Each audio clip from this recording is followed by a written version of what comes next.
Hey everybody, welcome. We are in episode 3 of Rusthenge. Thanks for joining us. Please take a moment to like and subscribe. Our goal is to reach 1,000 subscribers by mid-year. It's an aggressive goal, that's for sure. But if you can hit that button, you'd bring us one step closer. So thank you.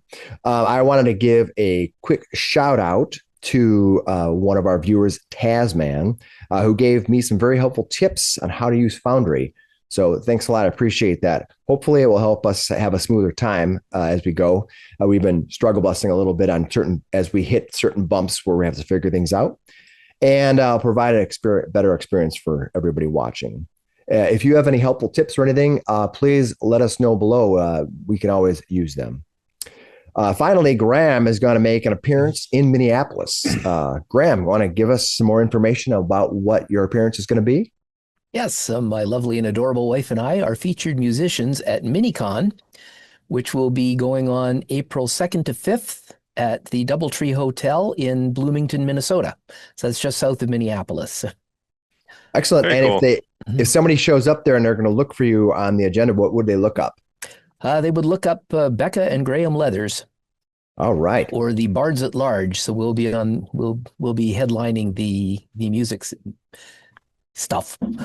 Awesome. We love to hear that. Cool. So very cool. So check them out there. I played with Graham before. I played with Becca before. Both good musicians, and together they put on a great show. All right, you guys ready to have some fun today? Yeah. All right. Oh yes, indeed. Here we go. A man who washed up on the shore in Osprey Cove wore heavy rusted armor, his face covered in greenish rust spots. He brought a cryptic warning before meeting his end. Iron Harbor, rust, ship, all dead. Before too late. The man had 2 arrows buried in him that were coated with some form of poison. 7 members of Osprey Cove, that would be all you, are en route to Iron Harbor, led by Elder Ordwin. Along the way, they encountered a gremlin, some unhappy reef claw, a broken bridge, and a scene that showed rushing footsteps and an arrow stuck in the ground. Just beyond Kindred Coast, the halfway point for the trek, they set up a camp. It's there that they were attacked by giant centipedes and a Darrow shooting at them from the dark. The villagers quickly, that would be you, dispatched the monstrous insects. The Darrow attempted to slink away, but Goric chased her down and pinned her to the ground. Yeah, you did. And there is where we start. Still a day away from Iron Harbor with a captive Darrow who had just fired upon the camp. All right. So given that, what do you guys want to do? This Darrow looks up at you, Goric. Yeah, I'm just like, back down, stay down. And I'm just like holding, and I kick her bow away. All right, she has a crossbow in her hand, and it goes tumbling off to the side, and she looks up at you, and she wrinkles her nose at you and says little else. She kind of gives a little huff. Yeah, and I'll just everybody, I got her. Come on, get over here. There might be more. Still? I don't think we are in initiative, right? We are not in initiative right now. All right, I'll run over there and try to basically say, oh, let's bring it back to the campfire and we can discuss what to do. Miss Doris says, I'll have a word with this one. It's like, who are you? What are you doing here? Why are you attacking us? She looks up at you, trying to bite her lip for a little bit, and she says, I will tell you that I am Sidri. That is all you need to know. Well, she snips at you. I think we need to know a little bit more than just your name. Why are you attacking us? Oh, can I go get one of the... She definitely missed a few arrows, right? Yeah. I'll pick up her weapon as well. Do you think I could go back and try to find one of the arrows? I think if you look a second, you probably could drum up one of them, probably stuck in a branch or something like that. Okay, I want to take one of the arrows, being careful not to touch the tip. All right. You have one of those arrows in your hand. I don't know if you heard it, but I'll pick up her. You said it was a bow, right? I'll pick up her bow just so she can't easily grab it again. I'm almost certain it's a crossbow. I will double check. Um, Does she have a quiver on her? yeah, it is technically a hand crossbow. Okay. And she does have a small quiver, yeah. So just take out one of those with the poison on it. Doesn't seem to have any poison that you can see. You can do some investigation if you want. As you look up at her, Gorik, she responds to you, rich words from thieves. Do what you will. I've taken nothing from you. I've taken but I'll nothing give from no you. information from common brigands. What did we steal? She looks over at you. State the crime. One eye seems to be slightly larger than the other. She looks at you kind of twitching a little bit. She says, You stole my companion's pouch that was stuffed within our broken boat. I watched you from the ridge. We were waiting out the day, minding our own business when you helped yourself to my companion's goods. Poor Fodril perished in the wretched sun. But not before telling me his pouch contained supplies I would need to get home. Supplies you stole, brigands. Wait, are you talking about Gary? That wasn't his name. We know this wasn't his name, but there was a small creature that claimed he was a Gary, and that was his pouch. I don't know what you're talking about. But he also stole from us. So is that your companion? Because if it is, he stole from us too. Yeah, I'll describe who we know as Gary. She looks at you, kind of giving you a curious look. You can make a check if you want, but your initial response is that you don't think she knows anything about this Gary. You can try to know more if you want, but I'm just letting you know. Okay. She does. She looks over and she says, "No, I speak of Fodril. He perished on the ridge." Well, all we knew was an abandoned boat was there, and if it's abandoned, that's not thieving, is it? Hold on. You're not the one who was shooting arrows at us? No. You're not the one who was shooting arrows at the camp at the crossing there? We found some stuck in the ground, like there was an attack. That wasn't you? I just shot at your camp just now. No, Back before, by the bridge. Closer to the boat, by the bridge. I've never struck an arrow toward you at one until tonight. Technically, it wasn't towards us. It was towards the bridge and probably towards the folks from Iron Harbor. Iron Harbor? What do you mean? There's a town up the road here. It's called Iron Harbor. I'm aware of this town. It's called Iron Harbor, you say? He just looks at her like, how do you not know? How do you not know? Did you not? No. Did you attack people before us? Who you thought stole from you? By the bridge. No, we have made no attempts to attack anyone on the bridge. We're not your enemy. You don't need to shoot at us. We didn't steal from you. We didn't. He looks at Mrs. Doris. Did you have the sack? Do you have his stuff? Their stuff? Yeah. I liberated some things from that little gremlin back there. I'm not saying we need to. That it is. We know for sure it's yours, but we didn't steal this. Trying to take from you. If this is your pouch, you must know what's inside it, then I suppose. Yeah. I don't know. Fordrill told me that it was supplies. He gave me the requirement to find it upon his perishing. The sun, it is a wicked bitch. I think Mrs. Doris leans in and goes, "Oh yeah? Well, what do you think that potion was then, huh?"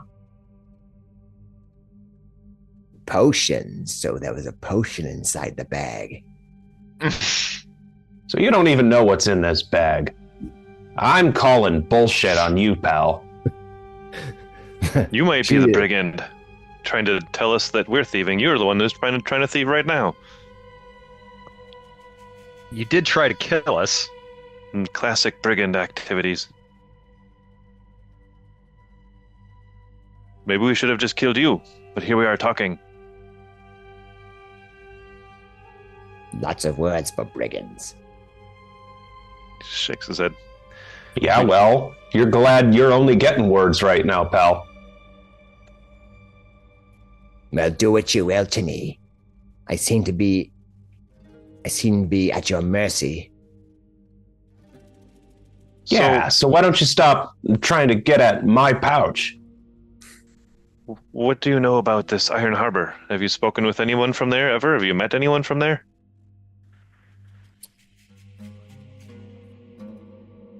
I serve the one with the heaviest purse. For now, that is Zin Adacero. You want to recall knowledge on that? Sure, give me a recall knowledge roll. Yeah. That's a town, isn't it?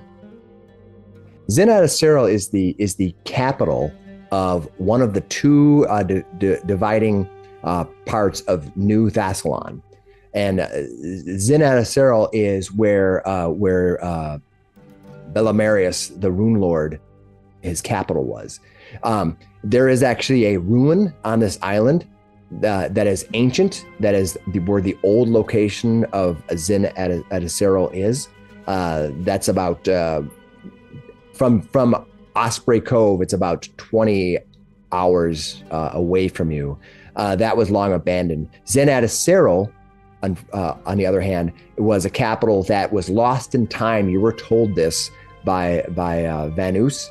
It was lost in time, and only a mere 8 years ago was it broken from time.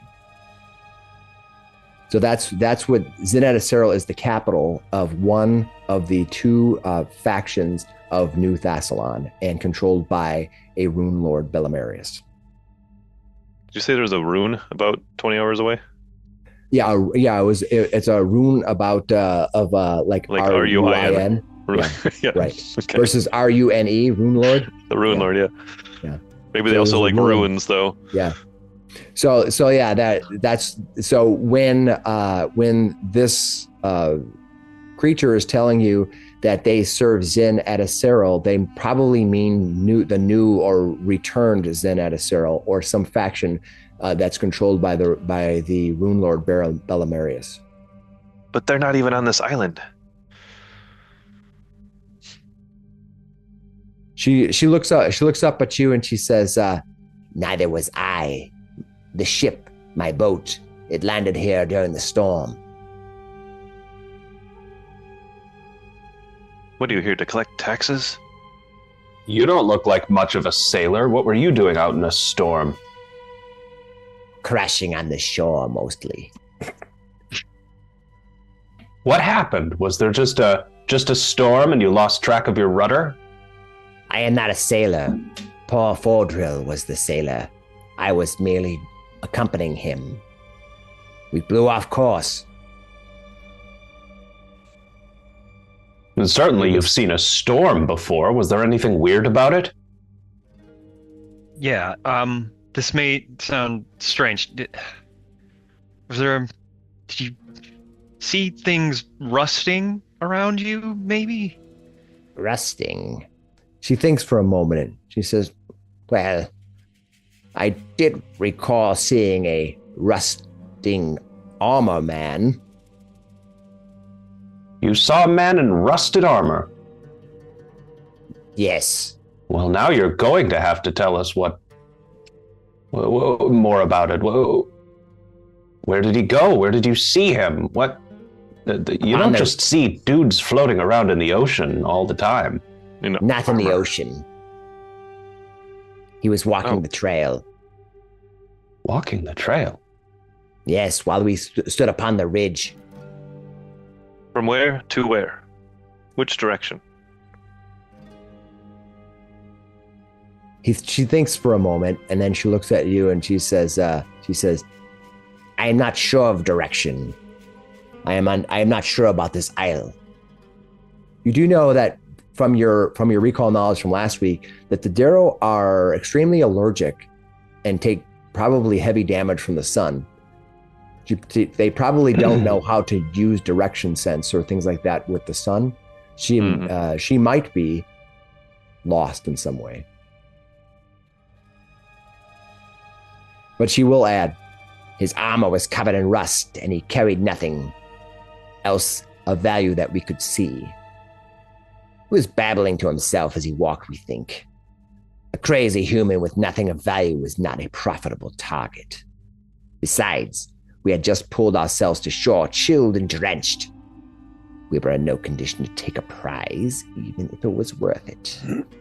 Oh yeah? You hit any profitable targets since you've been here then? I just wish to return back. There's nothing here on these shores for me. So you have just admitted to being a brigand after all, looking for profitable marks, as it were. Maybe we should check your pouches as well.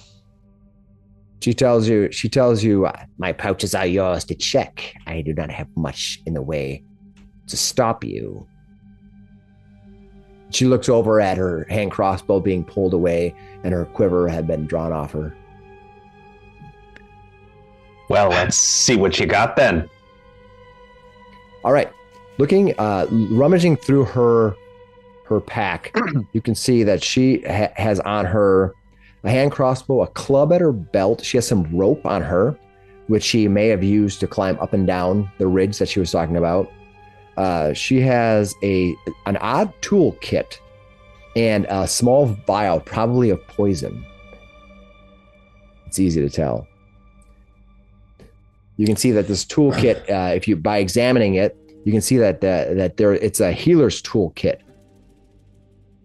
They're a collection of crystalline scalpels and gritty salves made of a strange substance. They all glow the same sticky blue. Ugh. It sheds a dim light when you pull it out of the pack, of a 5-foot radius. Is this yours? Do you know how to use this? Of course. I would not carry such a weight without having a value.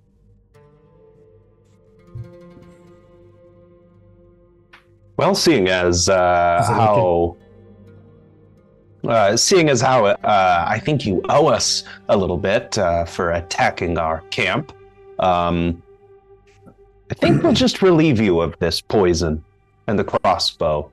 Make sure you can't shoot at us again.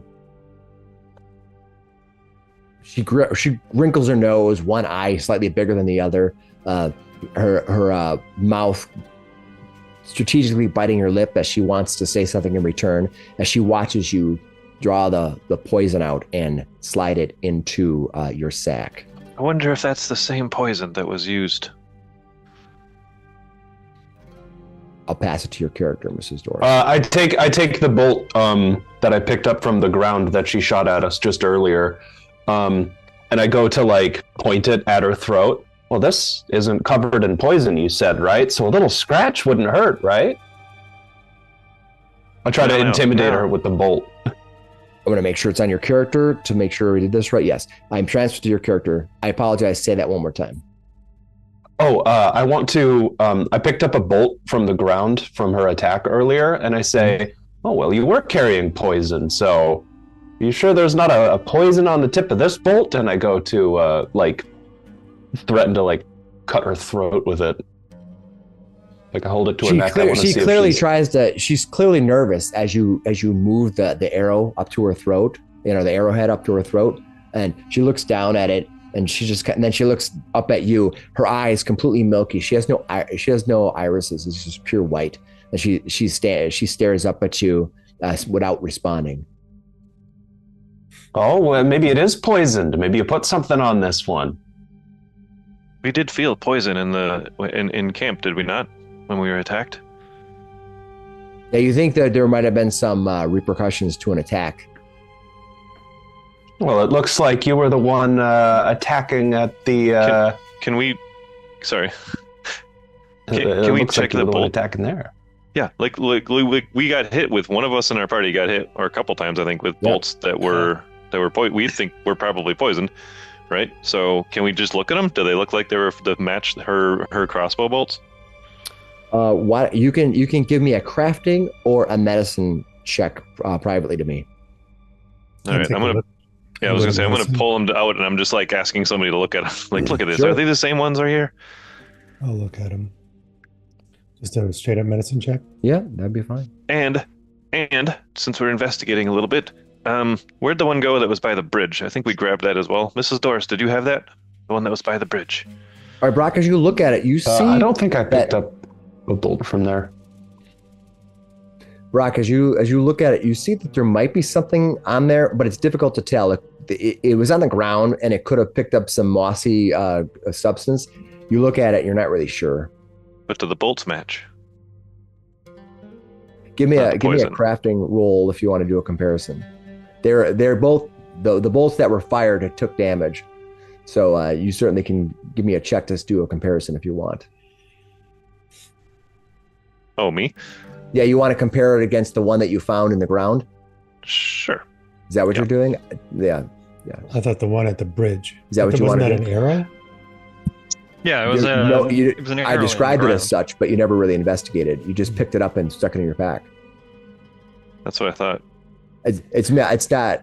I don't always tell you in details. I'll let you guys decide if you want to investigate something or mindlessly stick it in your pack. So if you want to do a check, you can do some checks. It's up to you. You want it private GM? Yep. Or blind GM? Yeah. Just private. You can do a blind to me. I just want to. Blind GM. There you go.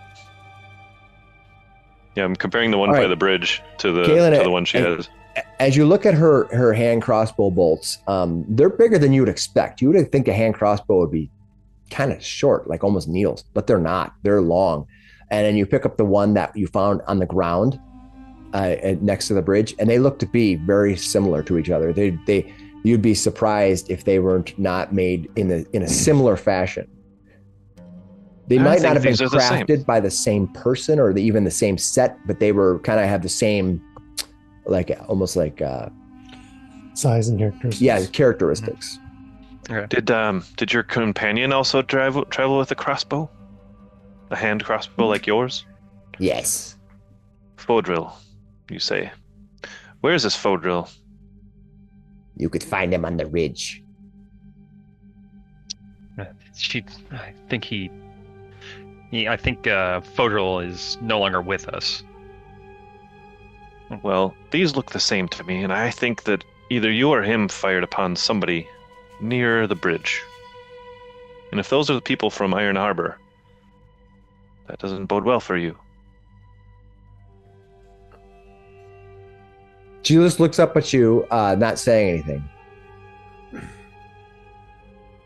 Sidri, you listen. You gotta tell us if this was you or your friend. I don't want these guys. I don't want anything to happen to any of us. But we can't just let you go if you are gonna hurt somebody. If you pay me for the pouch that you stole, I will consider our contract closed. I say we just tie her to a tree and let the sun take care of her. She doesn't seem to like the sun, but I think she could use with a little sunshine.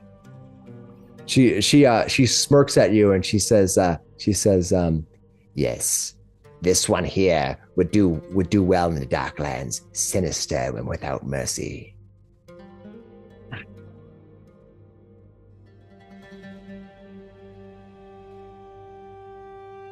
I'm not just gonna leave her out here to die, but well, we got the poison off her. We got her weapon. What can she do now? Yeah, I think. Does somebody want to take her hand crossbow? I have it on I have it currently. Did you just hand it to your sheet? I didn't pick up the item, but I stated that I picked it up. Was there a sack that I can grab, or are you just transferring it? I'll just transfer to you. Yeah, you said that you kicked it away, so that's why I was like, all right, I'm going to pick it up then. No problem. I'll make sure that you have it on your sheet. Okay. You should have it now. Have we tied her up yet? Nope. You're just currently. Gork is just holding her as far as I know. Yeah. Let's tie her up and get a night's sleep. Yes, but that probably will kill her in the morning with the sun. I don't know if that's what you actually want. Stick her in a bush. Why don't we just tie her hands? Tell her to get. She can go running back to wherever she came from. They can free your hands there. Then we don't have to worry about it. All right, Sidri. Here, this is what we're going to do. You said if we pay you for the sack, you'd consider the contract complete. But I'd you didn't say we're specify how paying much. her. I will give you. I know how much was in that, and I know that it was not this amount, but I will actually. I'm trying to remember how much it was. I think it was 20 silver. Yeah, I think it was a few. I said I will give you 1 gold for this sack, and this is obviously for your freedom. If everyone else is okay with this, that would pay you for the sack, and complete I'd our say that's a contract. pretty good deal. And complete our contract, and you will not perish tonight, by our hands at least. And my weapons, of course. I won't fire upon you again, but I will not wander into the wilderness without any protection. I look at her belt. She's still got that club on her belt, right? She does. Yeah. Unfortunately, I look at the holes from her companions. They got shot already a couple times. Yeah. Not sure if we can trust you for that. You've fired upon us once already. Here, I'll pull out 2 more silver for the crossbow. She looks at you and she says, "Your commerce skills are lacking." I also understand when someone's maybe not in the best bargaining position. She wrinkles her nose and she says, I appears to have little choice in the matter. Mrs. Doris says, yeah, you're getting a real good deal. So the contract is closed? she climbs to her feet if you'll let her. Yeah. She kind of brushes herself off a little bit, and she opens up her hands to let you drop the coins in. I do. All right. She swishes them in her hands just a moment, kind of thinks about it for a second, and then she says, I wish never to speak or see you again. I think we are The mutual on that feeling's point. mutual. What she said. she'll take a step back, and basically you think that she's kind of like she's testing you to see if, she's kind of testing her freedom. Yeah. I'm not holding her back. And then she's going to turn and bolt into the forest. Good luck. You hear the bushes swish for just a moment before silence. I'll mark off 1 gold and 2 silver. That's correct. I don't know if it shows up anywhere, but it is gone. Nope, that's fine. All right. I don't know how wise that was, but whatever. I mean, All we right. still got this and those. Yeah. And he hold up the crossbow and the bolts. It's gonna be hard for her to shoot us now. And the Elder poison. Orway, who is watching from watching this whole event happen, observing what's going on, she looks at you and she says, "Whatever that is, looks like you've made your decision. We should get some rest. Tomorrow's going to be a long day. I'd like to reach Iron Harbor before sunset, if possible." Yeah, it seems like she might have been from Iron Harbor and maybe lying about it. It seems like an awful lot of shipwrecked sailors in one weekend. It just something doesn't add up. On the road to Iron Harbor, being from somewhere so far away. He said she saw that same person that ended up in our. Maybe in not our the same town. person. Maybe another shipwrecked from It's the same possible. ship. Well, all I can say is I'm glad I'm walking this time. Seas don't seem safe around here. Must be getting close to the strait.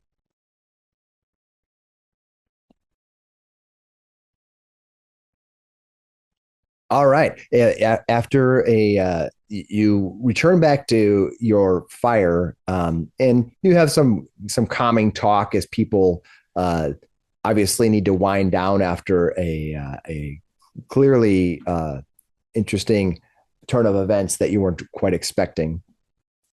Elder Orway kind of makes some small talk and then reminds everybody that tomorrow is going to be a long day of walking if you haven't had enough rest. Looks like Tug's still hurt. Oops. I'll try and treat wounds. All right, give him a treat wounds check. Does that mean no? Somebody did a That was nature check. Tug. Healing roll, treat wounds, successful for two. Treated my wounds. For 2 points. Oof. Okay, so he's back. Oh, 2d8 came up as 2. Yep. Oh, That's a harsh roll. that reminds me of my cleric last game. All right, Tug, you're healed for 2 points of damage, and you'll be that way for another hour. In the morning, by the morning, with rest, most of you should be healed up. You're not down that much. All right. Is there Most a of you- button for like a night's sleep? Let's All try to right. get some rest there, Slush. This will be a quiet night, I It think. is.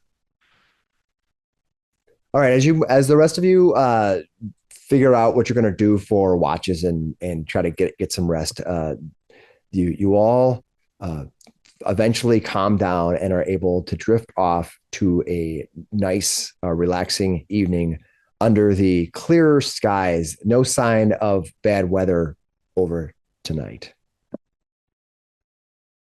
That's some better healing. There you go. Did you do that in yourself? No, I was trying to get it to work. Okay. All right. So Well, did you we figure it out? successfully rested then? There's a rest button. I should hit Yeah, it. you huh? guys can go ahead and hit rest, which will reset spells and some of your stuff. It doesn't do everything, so always double check your character. But it should do the daily prep things should get reset.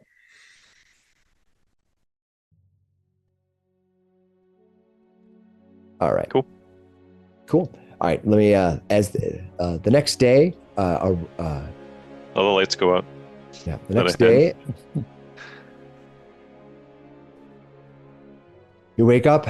It is still the same setting as it was the night before. You pack up for the day, stomp out the fire, and begin your journey toward Iron Harbor.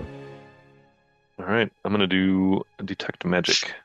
So we're There's traveling my- like north with the ocean to our left, right? Currently, yes, you are. Currently, you're traveling north, and you're east by about almost a day of Osprey Cove, and now you're traveling kind of north. Okay. Are we near that unnavigatable strait, that place where you can't sail between Iron Harbor and Osprey?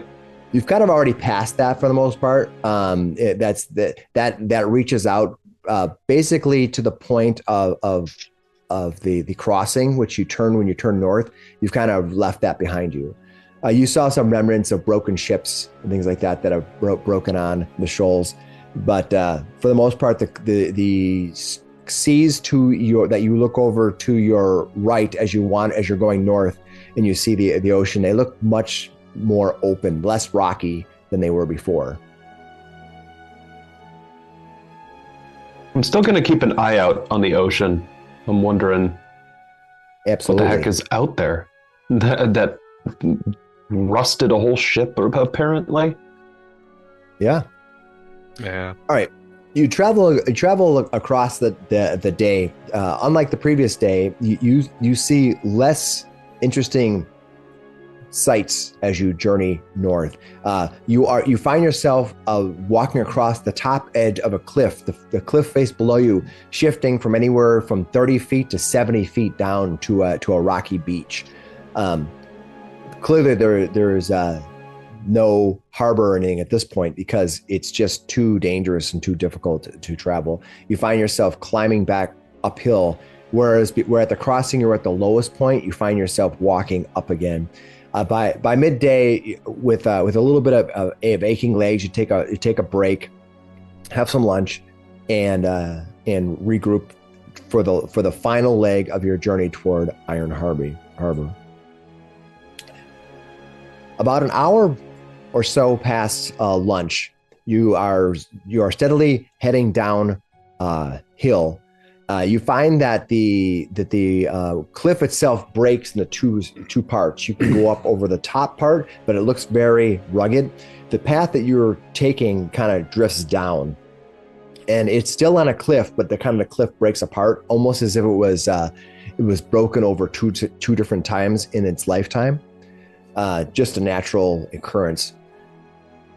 So you find yourself walking with a cliff to your left and a cliff to your right, the right dropping down, the left rising up.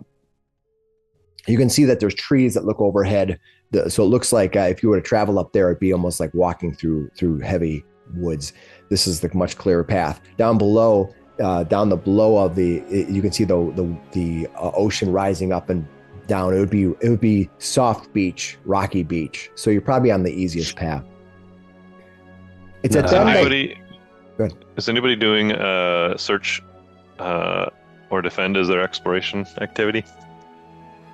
I'll be doing this. Seek. Do they search? Mm-hmm. Yep. I'll defend. Search. You're gonna defend?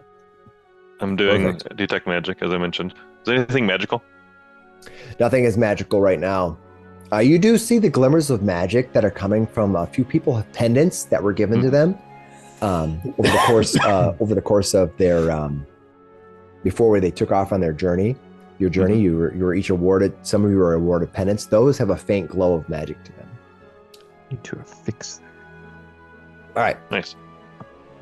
As you the path leaks out toward the ocean, it then takes a sudden turn back in toward the inland as you're kind of following the natural path that you're following. As you do so, you can see a weather-beaten shrine made of driftwood and rusted iron spikes stands near the path, decorated with scraps of red cloth and that whip violently in the wind. The locals clearly dedicated it to Gorum. As you see, a rusted sword has been driven point first into the ground before it.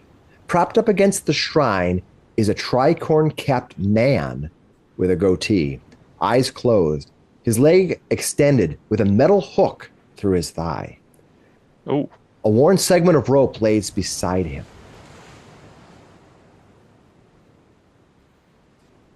Does he look like he's moving? No, he does not look like he's moving at all.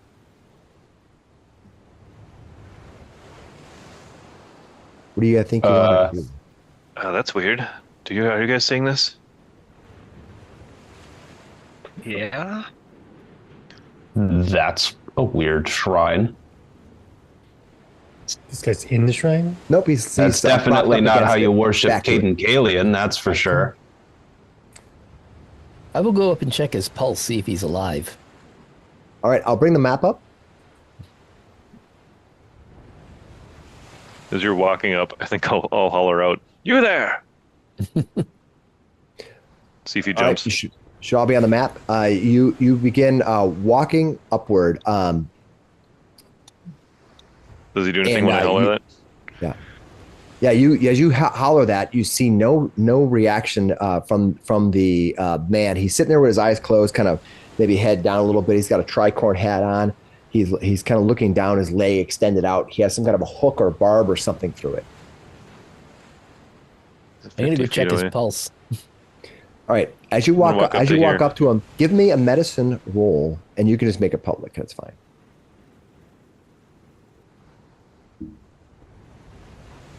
All right, as you lean in, you kind of press your fingers against his maybe his neck or wherever you want to check him.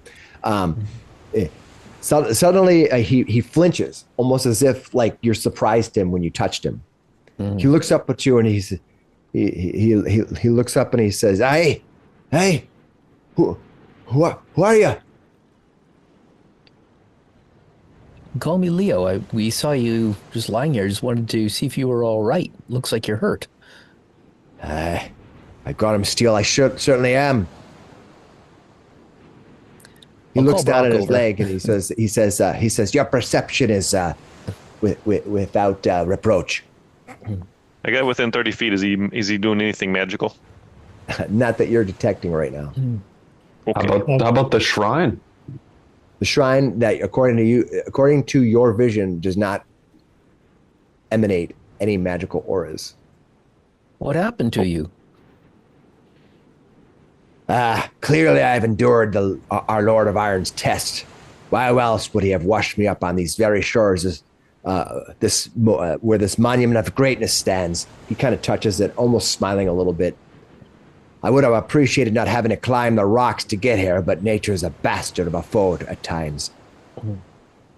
Oh, he's not attached to the shrine. He's Nope. He's just leaning Okay. up against it. And he's got a hook through his leg. Yeah. Well, Were you attacked or? I can't believe it. Another piece of flotsam. No, I wasn't attacked. We were coming into port during one hell of a swell. I was tending to a rigging when a whole damn thing broke loose and set me into the sea. All I remember is seeing those damn spikes from Rusthenge, and then I was carried by the undertow, washed up on the sands below. The sea was alive and awaking, so I had no choice but to make a climb up here. Thankfully, there was some seaweed or something attached to the rock down there to the south there, you see. And I used that to climb. It was the only way I could make it up. But victory is victory, no matter how much of a salt you drink. Name's Senek, warrant officer aboard the Clipper Salt Shark. well, I can take a look at that thing in your leg if you want. I'd most appreciate it. You can give me a couple of options. What kind of a thing do you want to do to try to help him? Treat wounds. Do you want to do a medicine check on him? Yeah. He's not wounded he is wounded, so he has two things happening to him. He has some kind of hit point damage, but he also has something else. That thing that's lodged in his leg is something else. So you can clear his wounds, but he still has a thing lodged in his leg. What do I need to get rid of that then? You have some choices. You can use you can try to just rip it out with your just going to grab it and rip it straight out. You can try to use some kind of a crafting skill to maneuver it out just the same way it was, or you can use a medicine. I think medicine would be best for me. It's up to you. Yeah. So go ahead and give me a medicine roll, and you can just roll it open. That's totally fine. You're going to know what's going to happen.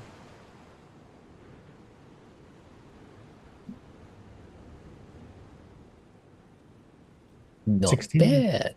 All right.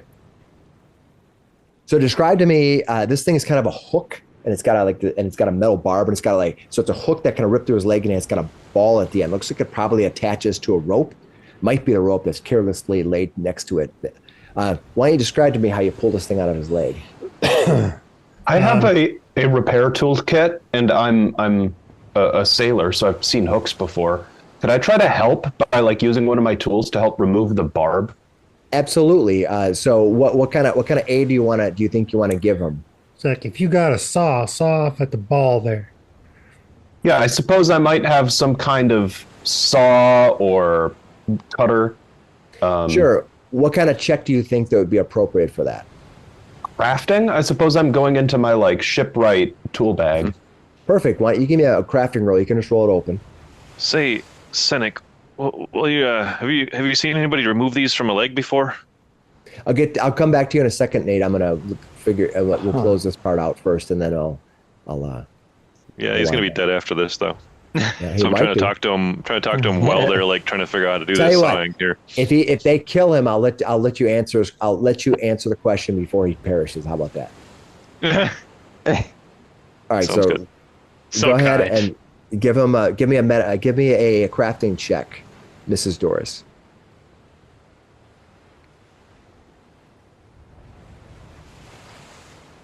Nice. All right. So you're gonna try to saw off. You grab a file or a little saw and cut off. I've had to elements. pull out plenty of fish hooks. It must be like that. Yep.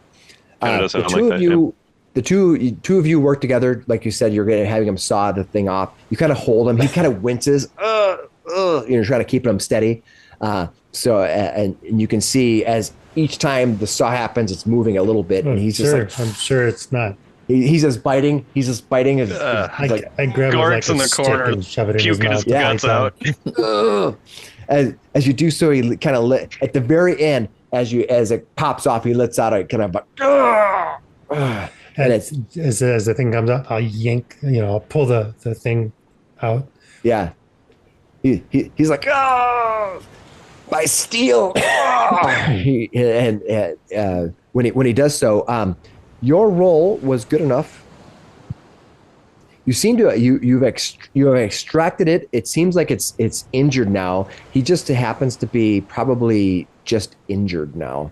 Right. And I'll treat wounds on him too. You can go ahead and target him. All right. Looks like you are going to give him some healing. He'll gladly take that. Feels much better now. He's like, thank you, my friend. Thank you very much. That certainly was going to be my end for sure. Wasn't sure if I was going to make it back all the way back to Iron Harbor with my legs so injured. Did you say your boat was the Salt Shark? Aye. Did you have many men in iron armor that were on board? No. He kind of smiles at you. He goes, no good sailor would wear iron armor upon a boat. That's what I was thinking. He kind of climbs to his feet using the kind of the shrine a little bit. Maybe reaches his hand up to Leo to get assistance. I'll help him up. All right, he stands up. Tug. One of the things he said that might be of interest is that he spoke up of some vines that he used to climb up. Interesting. Tug will start wandering around looking for those after he hears it mentioned. All right, as you get closer, you'll see it here down below. You can see these vines that reach out from the shoreline there. There's these thick vines that cling to the rocks. They're just kind of natural, and they extend down here. Give you more information on it.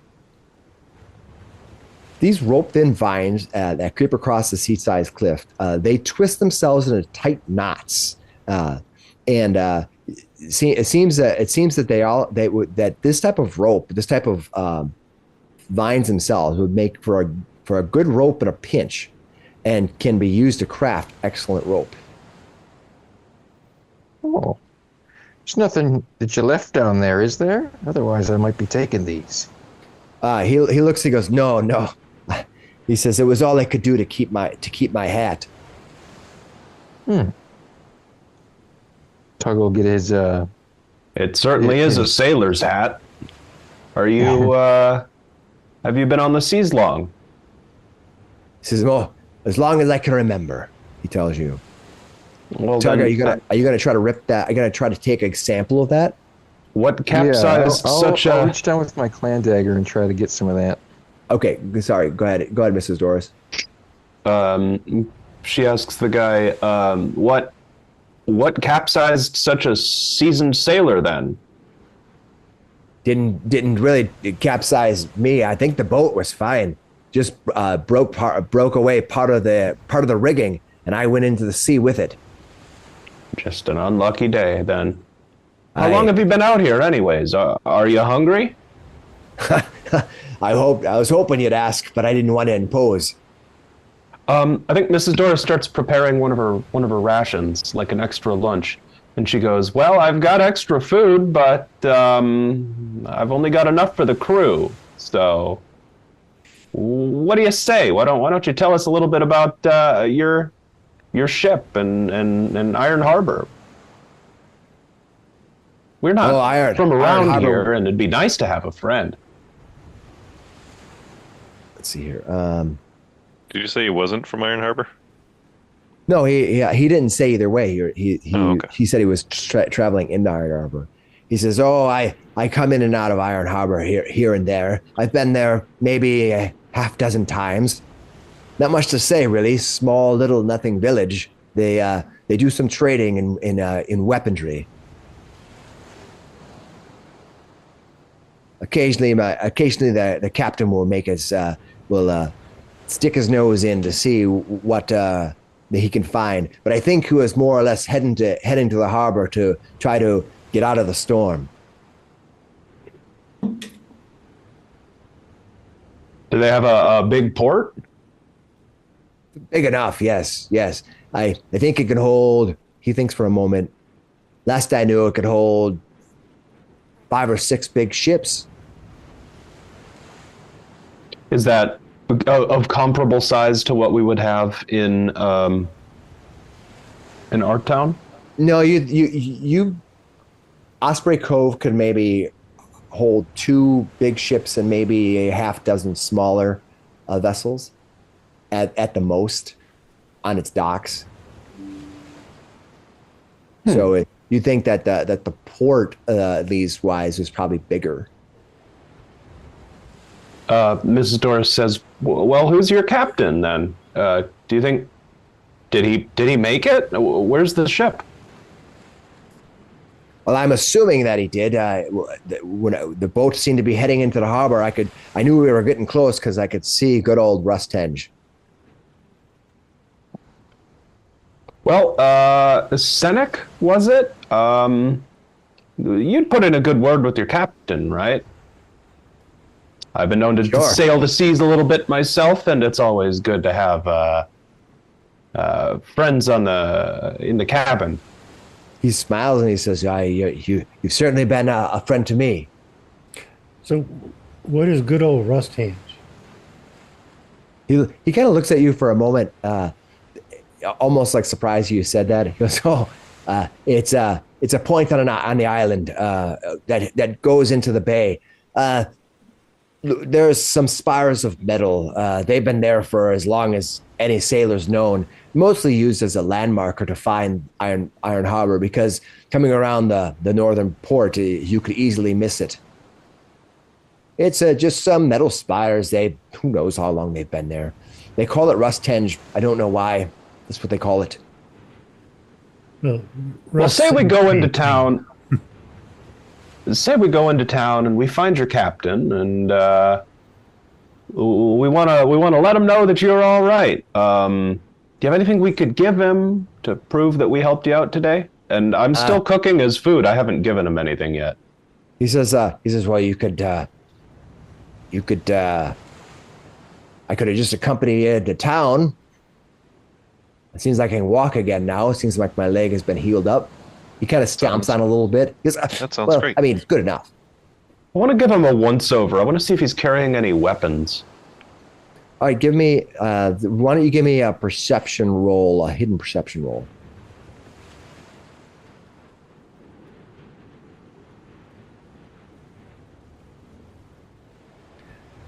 You think that when you look around, he's not carrying any weapons at all. But what you do see is stuffed under that monument to Gorum. Looks like you could see the hilt of a rapier sitting there. He might have tried to hide it underneath the brush. There's some outgrowth around the Gorum monument, and he hasn't reached for it yet, but you can see that there is a rapier definitely sitting under there. You might have hit it just for whatever reason. You're not sure.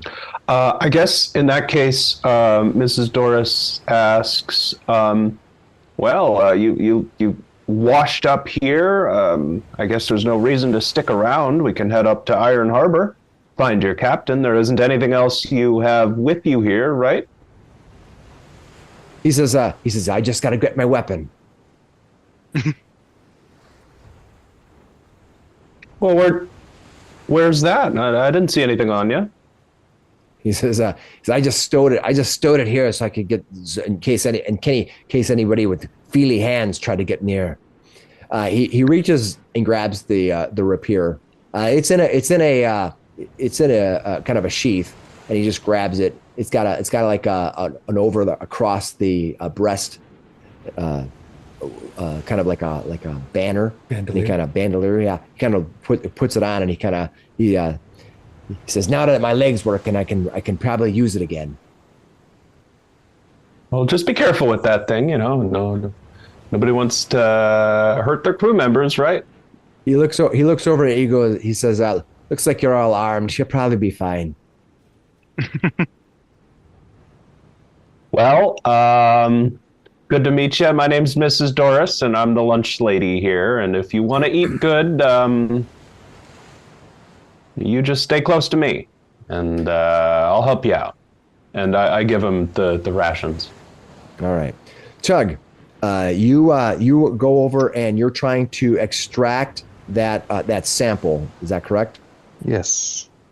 All right. What I need you to do is, I need you tell me how are you going to try to you're going to get it out. What kind of thing do you want to use to collect your sample? I have my clan dagger, so I want to try to just kind of cut bundles where I can get large sections. All right. You can give me I'll let you either give me a nature roll or give me a survival roll, either one. Let me see. I gotta go to that other skills menu.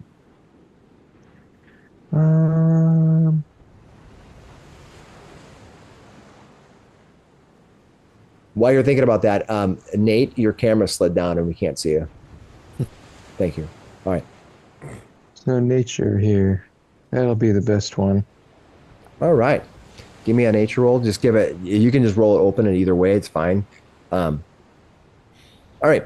You reach down and begin tugging out that vine. You're trying to pull out a sample so that you're able to kind of almost like draw it out of the rock so you can keep part of the root system. You know what I mean? You don't want it to dry out, and you want it to maybe use it to return back home to Osprey Cove to show them some of the flora and fauna you're able to find. Yeah, put some in a journal, a couple of clippings or something. I added to your sheet. This is called Stormlace Vine, and as you look at it, as you tug it out, it slightly as the wind blows across it, you can see that the vine itself reacts to the wind. It kind of curls and twists a little bit. It doesn't look alive per se any more than it there's no intelligence around it. It just must have a natural reaction to it. If you want, you can give me a nature roll privately. Sure. Private GM roll. Nature.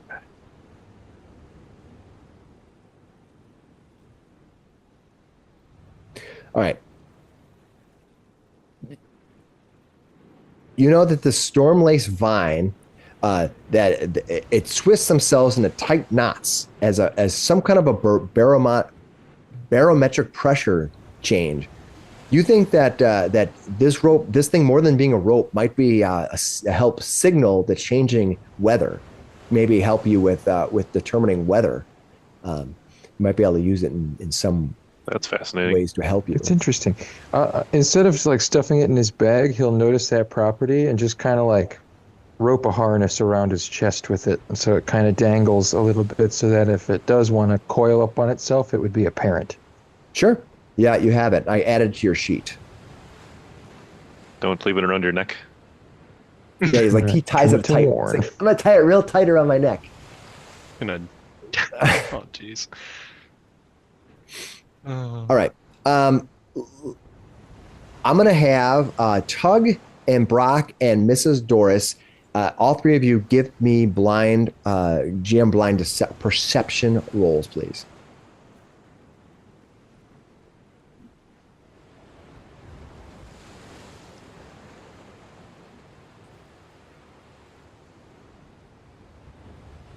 All right, Tug. Perception. You reach down. Did you do your? Oh, that's your nature check. Let me do your thing. Yes, Tug. As you kind of get that coil laid out, you kind of get it up, and you're standing kind of facing the ocean. As you look over, and the ocean is rushing over, and you can hear that rushing waters. You look out at the coast and you can see a strange bird dancing across the sky. About 20 feet off the surface, it has a long tail that ends in fins. It may be black or a dark blue. It's about 400 feet off the shoreline. The bird dives into the water, disappearing for some time before emerging from the water, spiraling upward as water flies from its body. It flies up about 100 feet and flattens out, circling. We'll point that out to everybody and be like, hey, you guys see that creature out there? Looks kind of big. It's pretty far out. Well, that's not a good omen. Might I know what it is? Yeah, I'm a sailor. Do I know what it is? Would sailor lore cover that? Yeah, if you want to take a look at it, I'll let Leofen and Mrs. Doris each give me a recall knowledge roll privately to me. Can I as well? I'll start with those two, and we'll go from there. All right. And then we'll see where we're at, because there's diminishing returns on it. So why don't we have? But I'll give those two a check right away. So that was Mrs. Doris, and then from Graham. All right, both of you stare out at this thing, and it looks odd. It is definitely not a bird. It has a weird shape to it. It's big. It's much bigger than a bird. You think it might be as big as a horse. It's just kind of far out, and it's dancing, and the distance is a little bit hard to tell. But neither of you can tell much more about it than that. Like you're like, ooh, that's big. Does somebody else want to try? A shot. I think Nate said that he was going to give it a roll. Yeah, I come up to Tug and take a look out there. You said private, right? Yeah, yep. I think that did it. All right.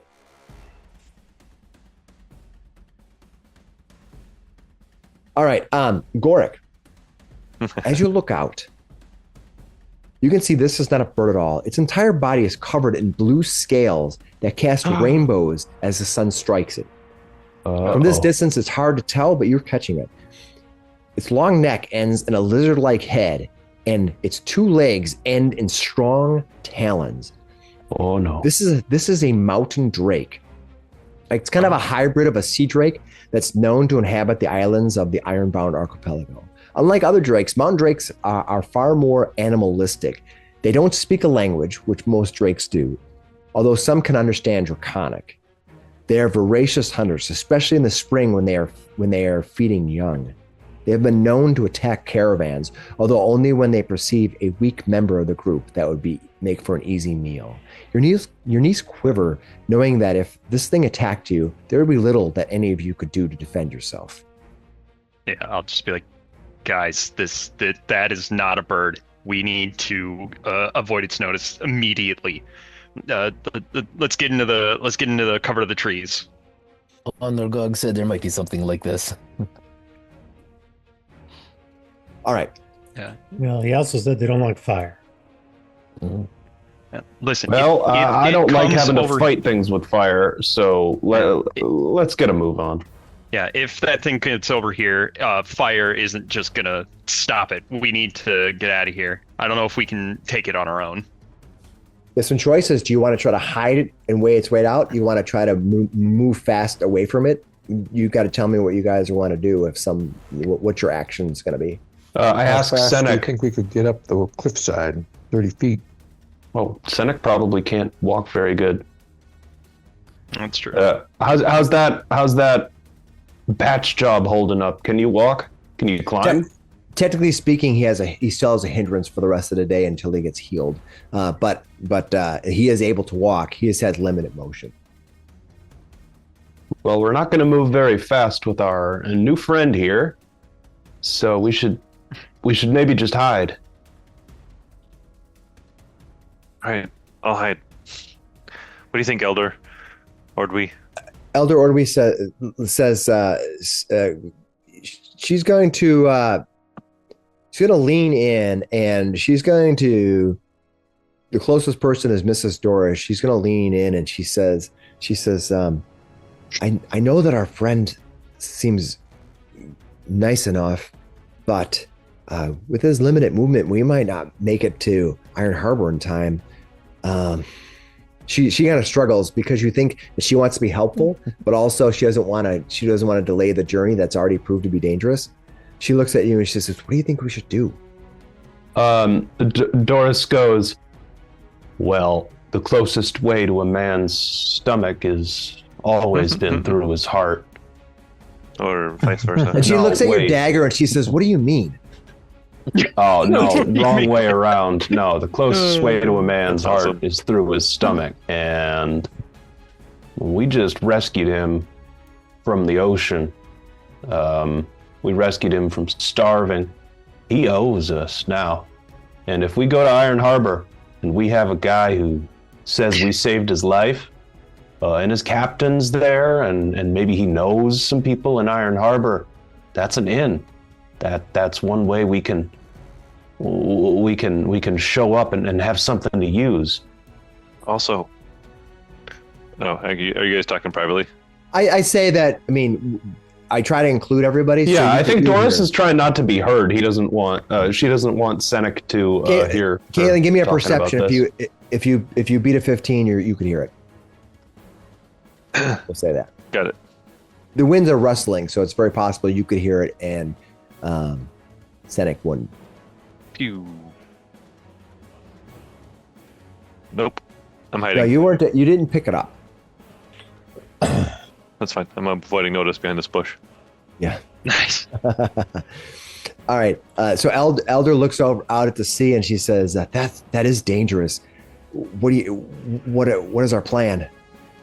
I would just keep moving. It's hunting out there. It's fishing. If it's more of like an animal, it's just gonna keep hunting. Most things don't. A single thing don't attack a herd, usually. Doris just says, "Well, we gotta get out of here, but we can't let that guy go. He's our bargaining chip. It's very fortunate we found him here." As you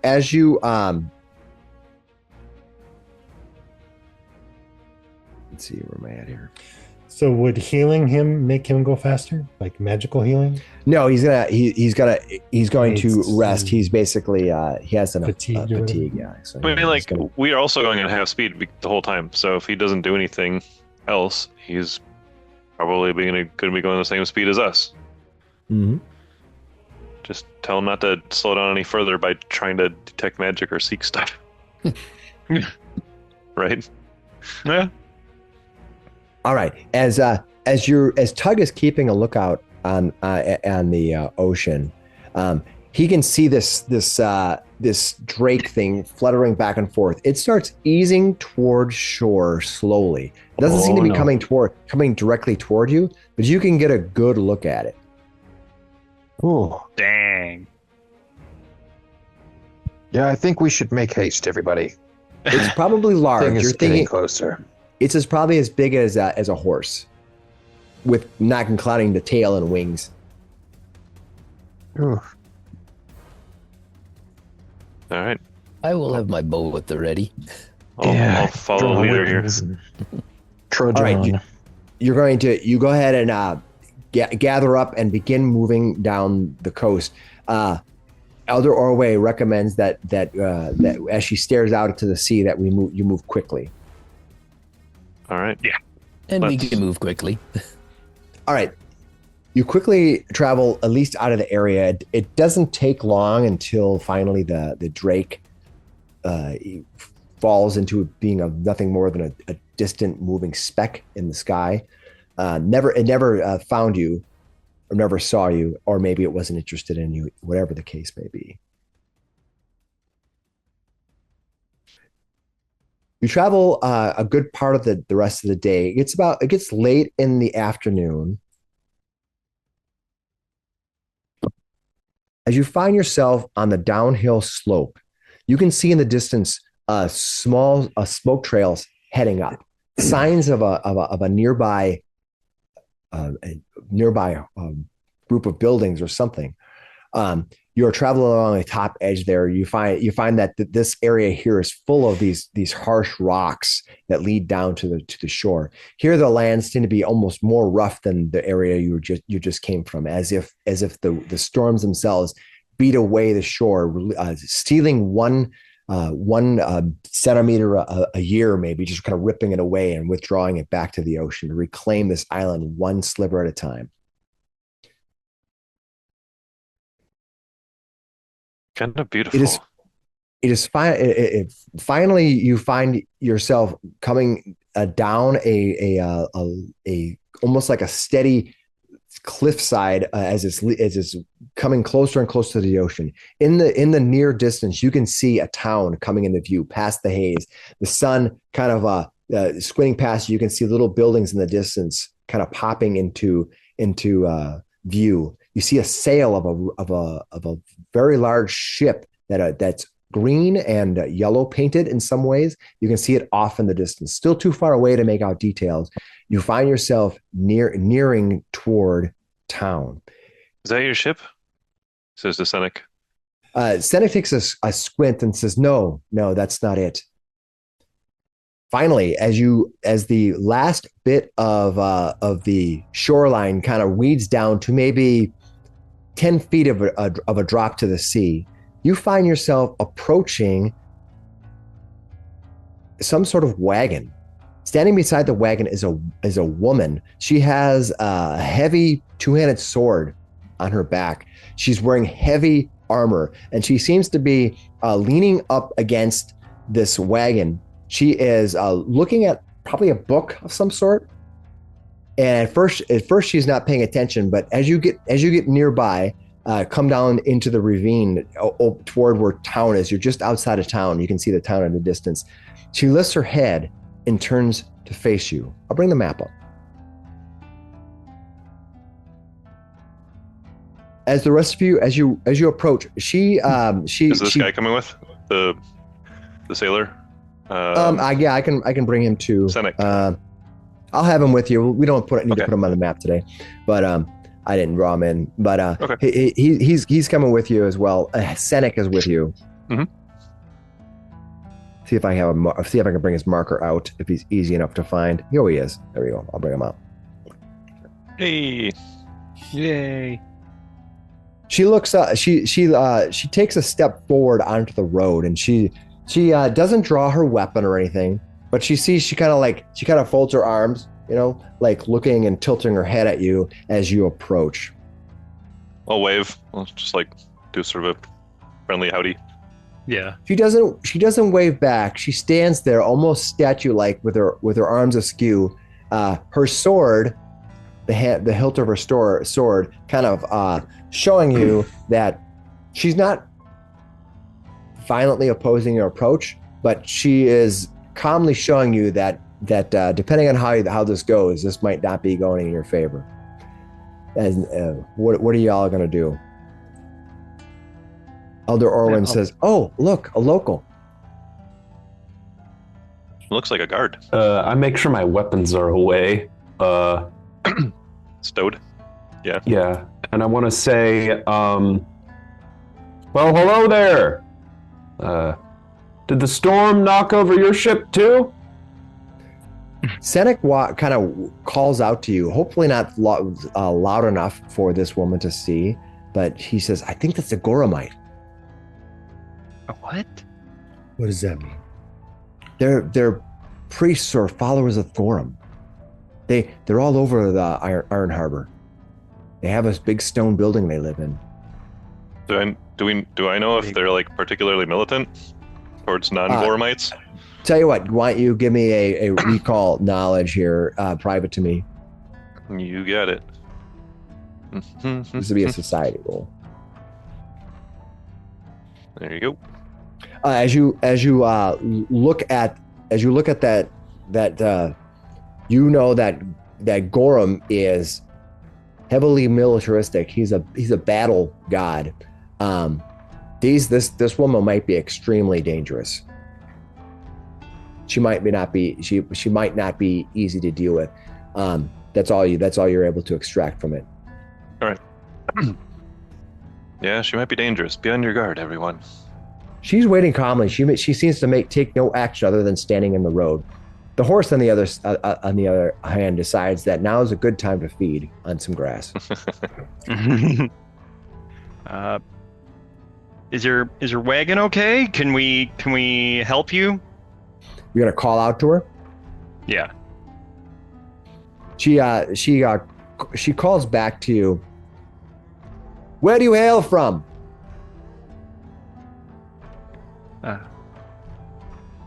Mrs. Doris leans over to Senek and asks, "Where are you from?" Senek says, "My ship is my home." That doesn't help us. Where were you born? I don't have Latin. Let me think of a place. Varissia.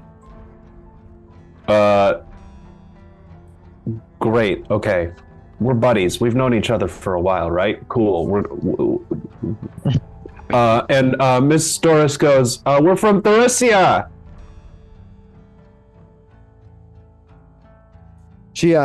This woman tilts her head, and she's going to do something here. Why are we lying? I'm going to check. Mrs. Doris has a good idea. Well, it's an idea, anyways. Okay. Yeah.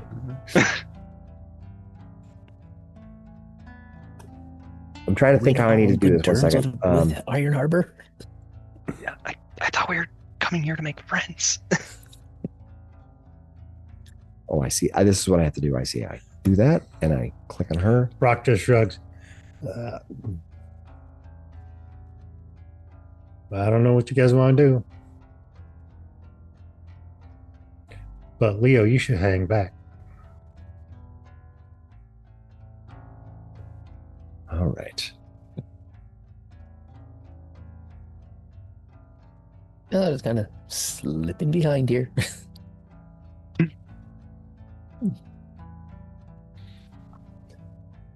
Charge full She looks steam over ahead. at you and she says, she calls back to you as you say that. And she says, "You carry no banners for Varissia. No Varissian would travel to this isle, especially not landing in our port. We're the only port here." You see her. She kind of puts 2 fingers on her sword. Miss Doris says, "Oh, sorry, I think I misspoke. I meant we have a Varissian sailor from one of the ships in your port. We were sent out to go find him. We found the guy on the beach. We're bringing him back." Target her and then give me a deception roll privately to me. Oh, Lord.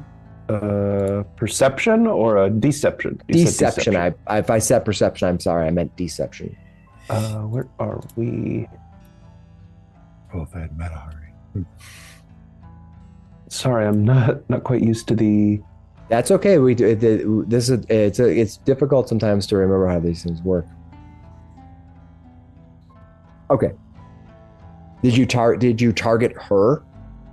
So you'll target her and then roll deception, and that will tell me if you succeed or fail based on her stats. There you go.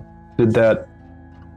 So go ahead and give me a deception roll. There you go. It looks like you targeted her now. Go ahead and give me a roll again.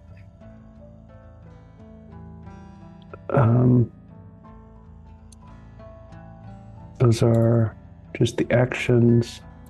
Yeah, if you go into there you go. She just shrugs. She's like, "Oh, why didn't you say so in the first place? It's You can send the sailor forward. Where do you hail from?" We're from Osprey. She thinks for a moment. Chicken coop? I don't know if she can hear us. Well, Osprey? we do have some chickens there, yeah. I think The it may be town- the local the town? derogatory term. You see Elder Ordwin watching this disaster happening, and she walks up and she says, "Greetings, I'm Elder Ordway. We hail from Osprey Cove down the coast. We wish to speak to your commander. Who would that be? And the woman thinks, kind of examines. She's kind of examining you for a moment, and she says, "Lord Ragnoff. He is the high priest of Stoneholm." That's what she says. And Elder Arwen says, "May we approach? We've had a long journey, and shouting is wearing on me." The woman says, "Approach, but not too close." Elder Orwin looks back at you and says, "All right, can we just keep the lies to a minimum?" I didn't want to lie in the first I didn't. place. We got shot at in the middle of the night. We don't know who's... Not by her. No, and we weren't expecting the other one to shoot at us either. Yeah, let's just go. Let's just go. Senek walks up next to Ordway, and Senek shouts out, I gotta find the name of his ship now. "I'm from the Salt Shark. Has it landed here in the cove?" And this woman looks over at Senek and says, "I don't know. I'm not at the cove." And then enough. Senek looks back at the rest of you and goes, "I think she might be difficult." Well, that is where we're heading. I think she might be slow.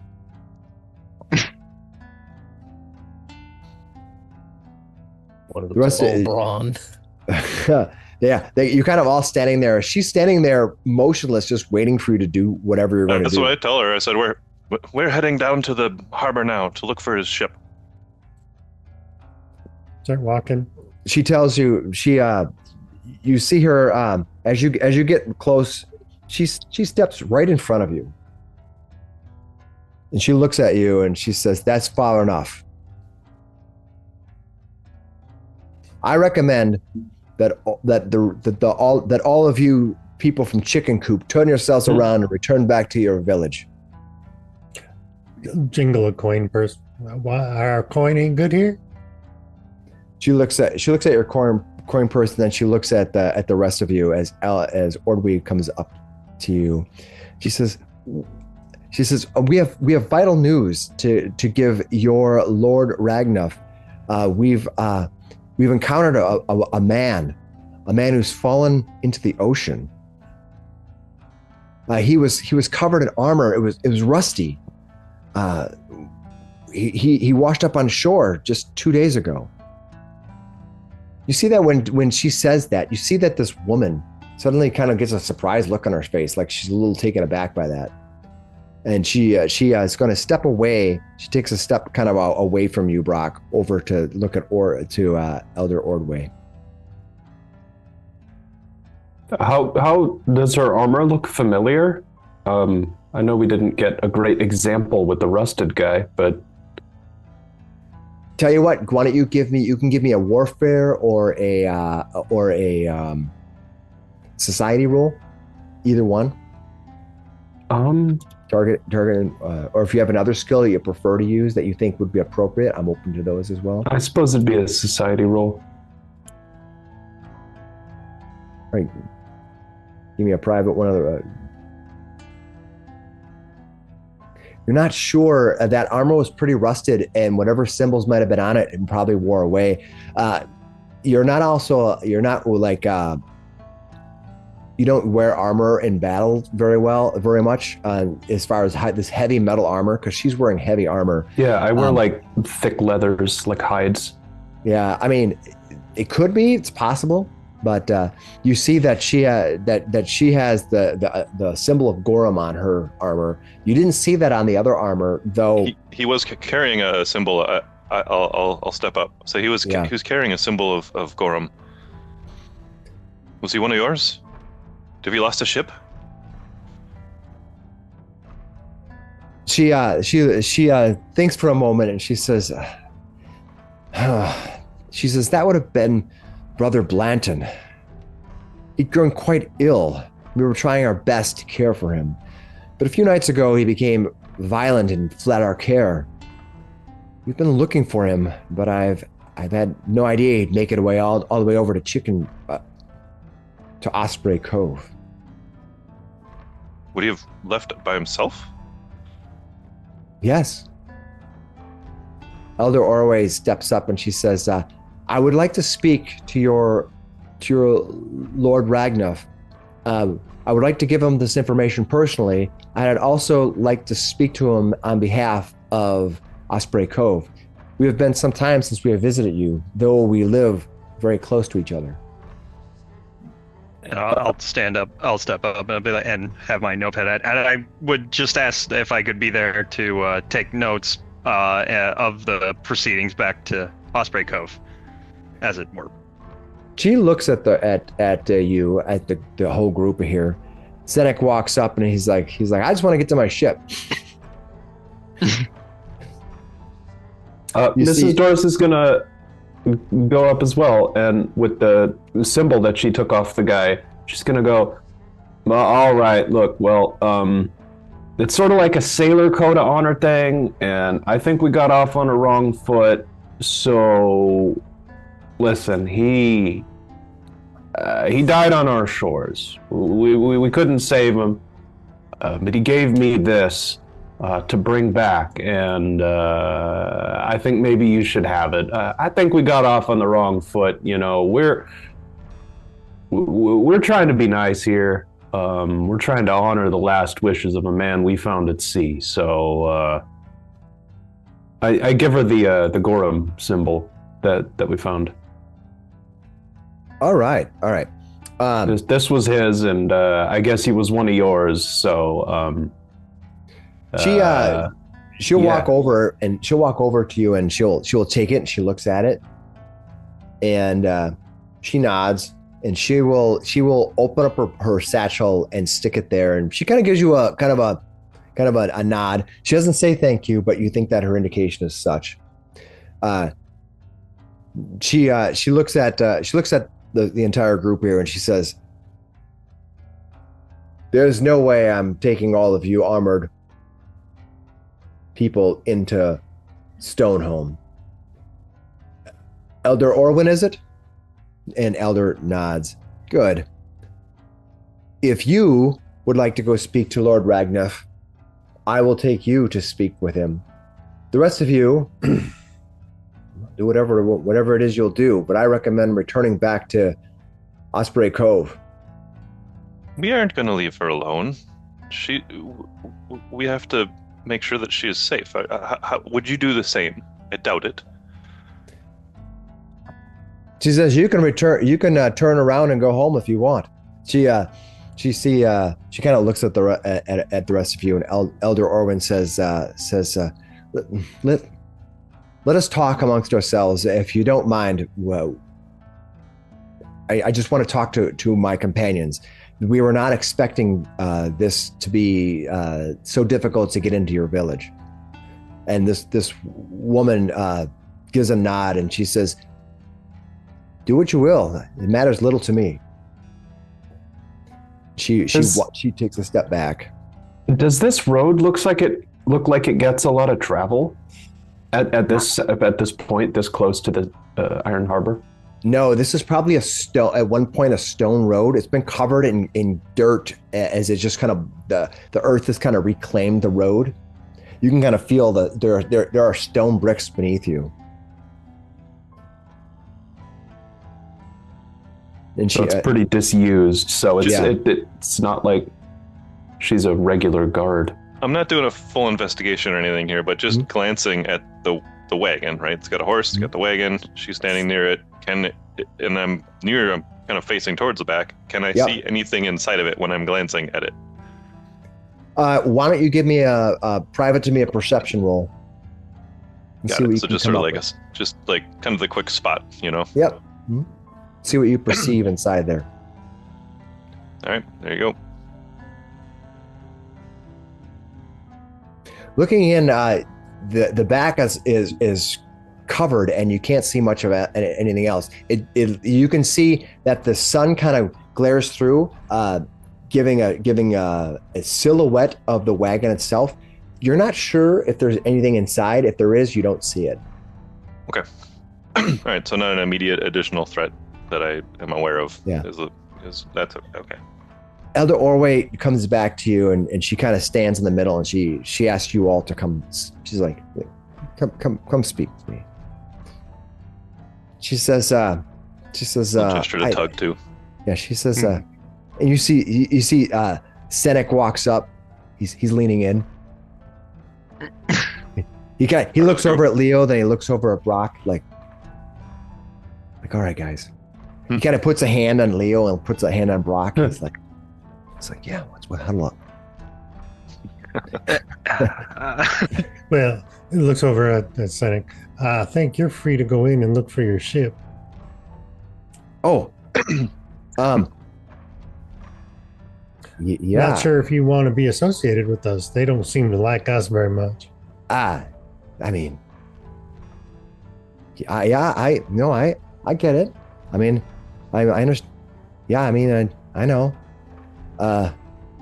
Hey, yeah, okay. Mrs. Doris says, "Hey, tell your captain, Miss Doris would be happy to serve on his ship sometime if he needs a good cook." Senek looks back and kind of gives a half-hearted wave. Is this feeling somewhat dejected, or Elder Orwin watches him walk over and talk to this guard. And she says to you, "I'm here for a mission. We need to go speak with this Lord Ragnov. Tell you what, once you leave, make your way into town and find a place for us to stay. I'm assuming the stone home is obvious. It sounds ominous. Why don't you find a place for us, and I will try to find you." She takes a step back and she says, guard. And this woman here, she looks at you and she says, "I am Vanda." And Elder Orwin says, Vanda, yes. Is there a place for my companions to stay in town? That since it's getting late and they're going to need a place to rest. And Vanda says, "Well, if you must go into town, you can try to go to Elsie's, Red Roof. So she sort of has a place to stay. There's not really an inn here." Elder Orway turns back to the rest of you. Okay, there's an Elsie's. I don't know anything about it. Red Roof. Let me go talk to this Ragnov. I'm assuming it's going to be a very short meeting. These people do not seem very talkative. Yeah, they've got a harbor that can dock 8 ships, but there's not even anywhere for the sailors to stay on land. It doesn't sound very welcoming to me. But this is probably the reason why we never come here. We'll look for this Elsie's. Yeah, see what you can find. And also, I mean, did you notice how she seemed surprised to find out about our visitor? And I was surprised to find him. Yeah. Not every day you see a tin can washed up on shore like that. She looks out to the kind of past the road as it leads down into the town, and she says, "That ship, it has strange colors. I don't know what it is. Maybe we should find out about it." The green one? Yeah, maybe that ship is where that sailor came from. Yeah, we'll look into it. All right. Well, Okay. That one we saw coming in, that wasn't the salt shark. He didn't recognize it either. yeah, Senek didn't say. He said it wasn't their ship. Yep. So Okay. Elder Orwin says, "All right, Vanda, is it?" She says, "Sister Vanda." And Elder Orwin nods, and she says, I will go with you to meet your Lord Ragnuf, and my companions will seek Elsie's. Could you assure that I get there after we speak? And Vanda says, it is not up to me where you stay. She kind of gives a shrug. Lord Ragnaf will probably offer you a night's lodging at least in Stoneholm. And Elder Orway says, well, that would be very nice of him. And she looks back at you as she kind of steps forward, and she kind of mouths, let's have everyone give me a perception roll to see what she understands what she mouths to you. You want it hidden again? Yeah.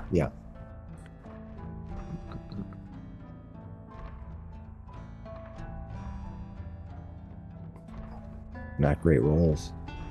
Tug, the rest of you kind of struggle, but Tug, you have those dwarven eyes. You can see in day and night. What do your dwarven eyes see? Yeah, you look past, but you're also a cunning man, a cunning dwarf. She mouths to you, the rest of the group. She mouths the words, "Be discreet." He'll immediately elbow Miss Doris. You need to keep it cool, Miss Doris. All right, she climbed. You see that this Sister Vanda. Fine. I didn't mean to interrupt you. Continue if you want. I chuckle at that exchange right behind them. No tavern brawls. Looks Okay. over Brock. You're going to start some. Brock's going to start some stuff. Maybe. Always. Not now that I've been told not to. You see that Elder Orway climbs aboard to sit up in front with Vanda. You see that Senek begins climbing up, and you see that Vanda gives him a stern look, and he slowly backs down, and he points to the back, and Vanda gives a nod, and he runs back and opens up the back flap and jumps into the back of the wagon. Nice. When he does it, I'll wave at him again. Yeah. He kind of gives you a kind of a he doesn't really wave other than he kind of gives like a finger, like a waving finger, you can see he's kind of feeling like he thought he found some buddies here to hang out with, and then you guys were like, you can just go back to your ship now. Oh geez, I kind of feel bad now. You should. Yes. I don't know him from Adam. To be fair, I was under the impression she was saying that we couldn't go past at all. But now I'm understanding that she was saying we can't go to her, was it Storm home? But she's like, you can go down to the village if you want. Yeah. Well, she recommended you leave. Right. She recommended you leave. And then you said you weren't going to, and then they asked her if there was an inn in town, and she said there's kind of an inn. Yeah. Uh-oh. So I definitely misunderstood what she was trying to tell us at the time. Well, yeah. matter. That might be an indicator. Yeah, that might be an indicator of her personality or the personality of the town. I don't know how he's going to tell you specifically how things work. Sometimes you have to just take it as it is. That's just fine. I will holler though to Senek. I'll say if I see you at the tavern, I'll buy you a beer. Yeah, he goes like that. Yeah, there you go.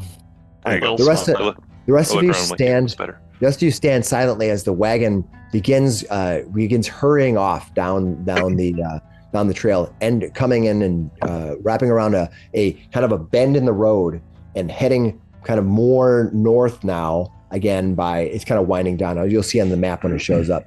I'll bring the map up now. You won't have a token on the map per se. We don't need a token to everybody. It's not this. It's a very it's not the scale. All right.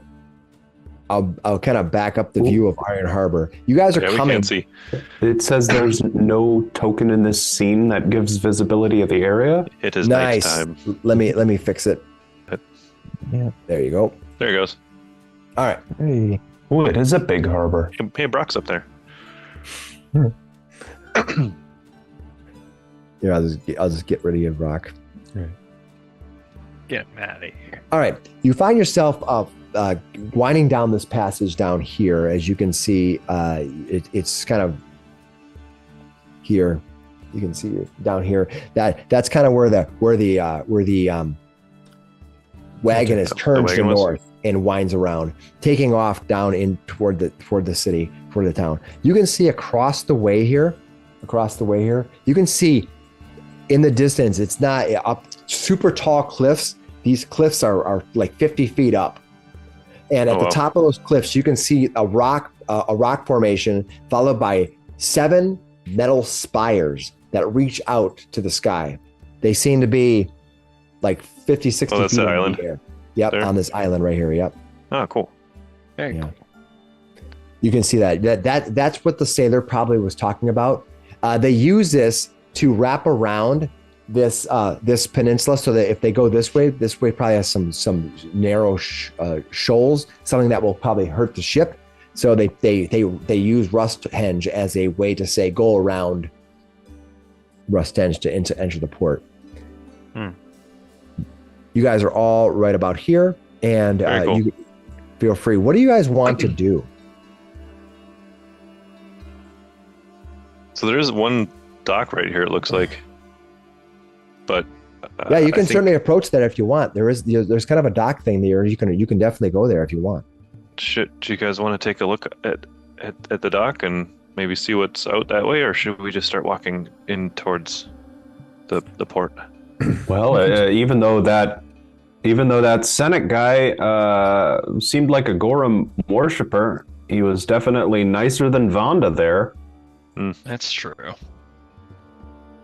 But she So might have just maybe been the- trying to protect the town, so.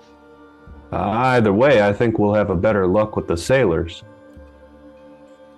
But he All wasn't right, even what do from here, just to make that That's- point home. And that's probably why he was nicer. Yeah.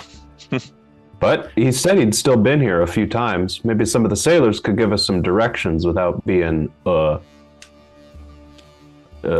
hostile. Well, do we want to check out this little pier dock thing, or do we just go in?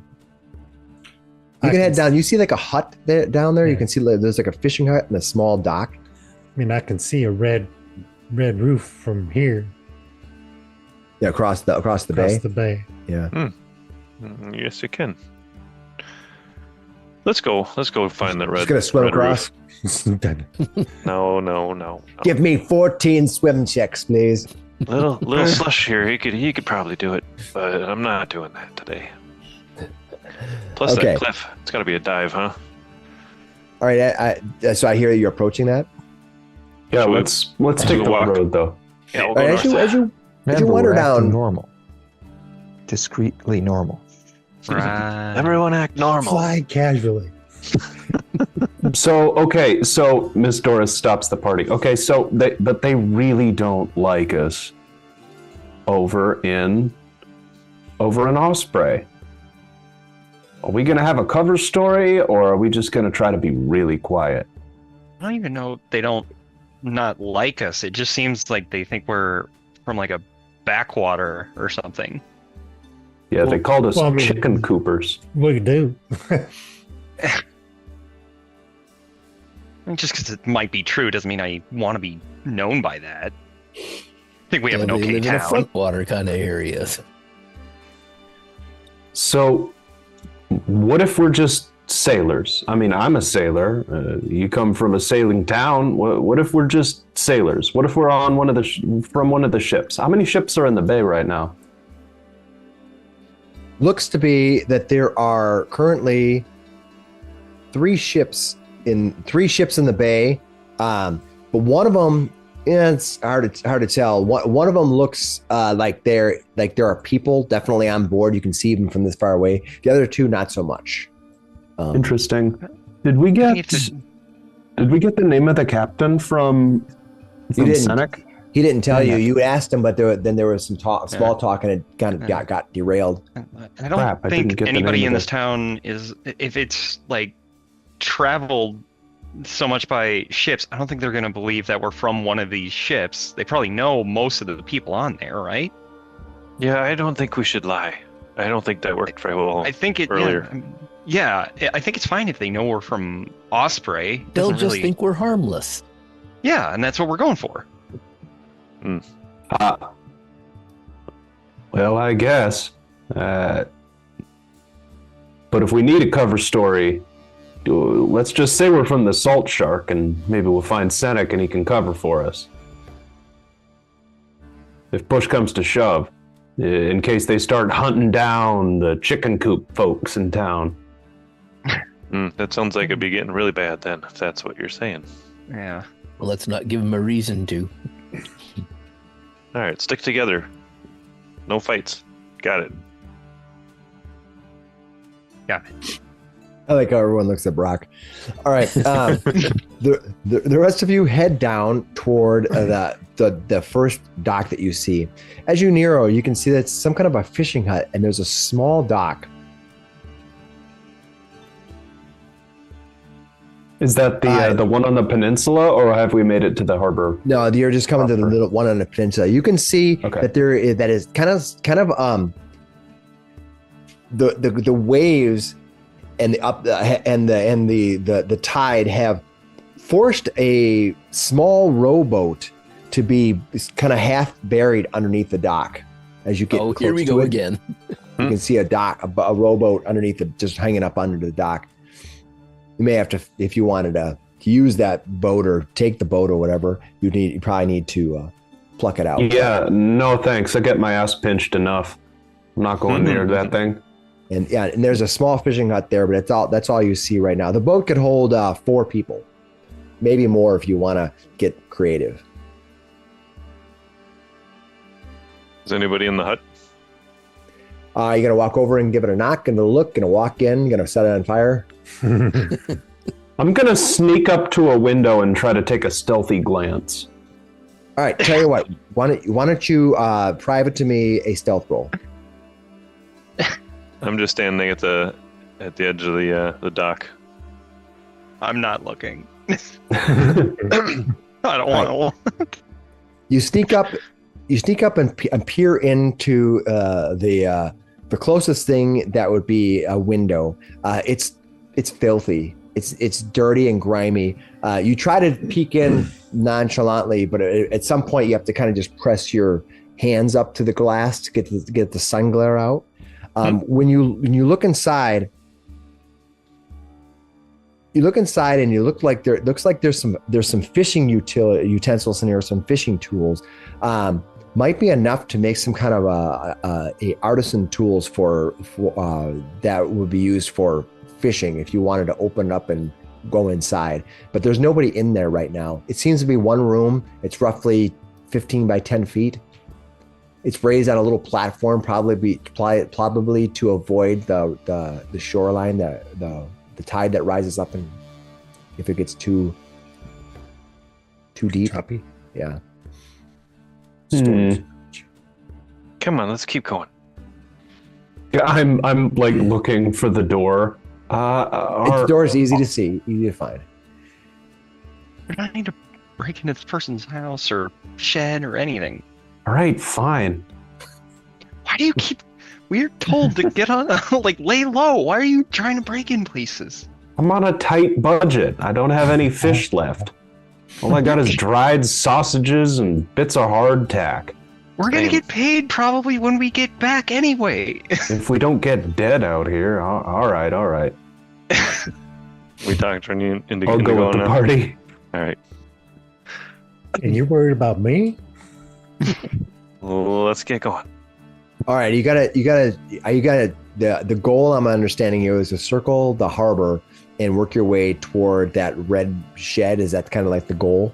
Yep. We'll follow the road, right? Mm-hmm. Just And I won't steal anybody's fishing kit. Thanks. I promise. Thank you.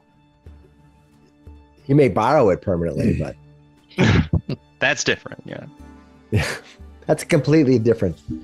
I need to find the. Okay, here we go. I learned that from Gary. For safekeeping. From Gary. I forget. Gary, the legend of Gary. He's gonna live on. Okay. As you wander down the trail, you begin walking. The harbor itself is not massive, but just the fact that it winds around the outside is going to take you a little bit of maybe 20 minutes to wander around the outside loop before you get to the red shed or red roofed room.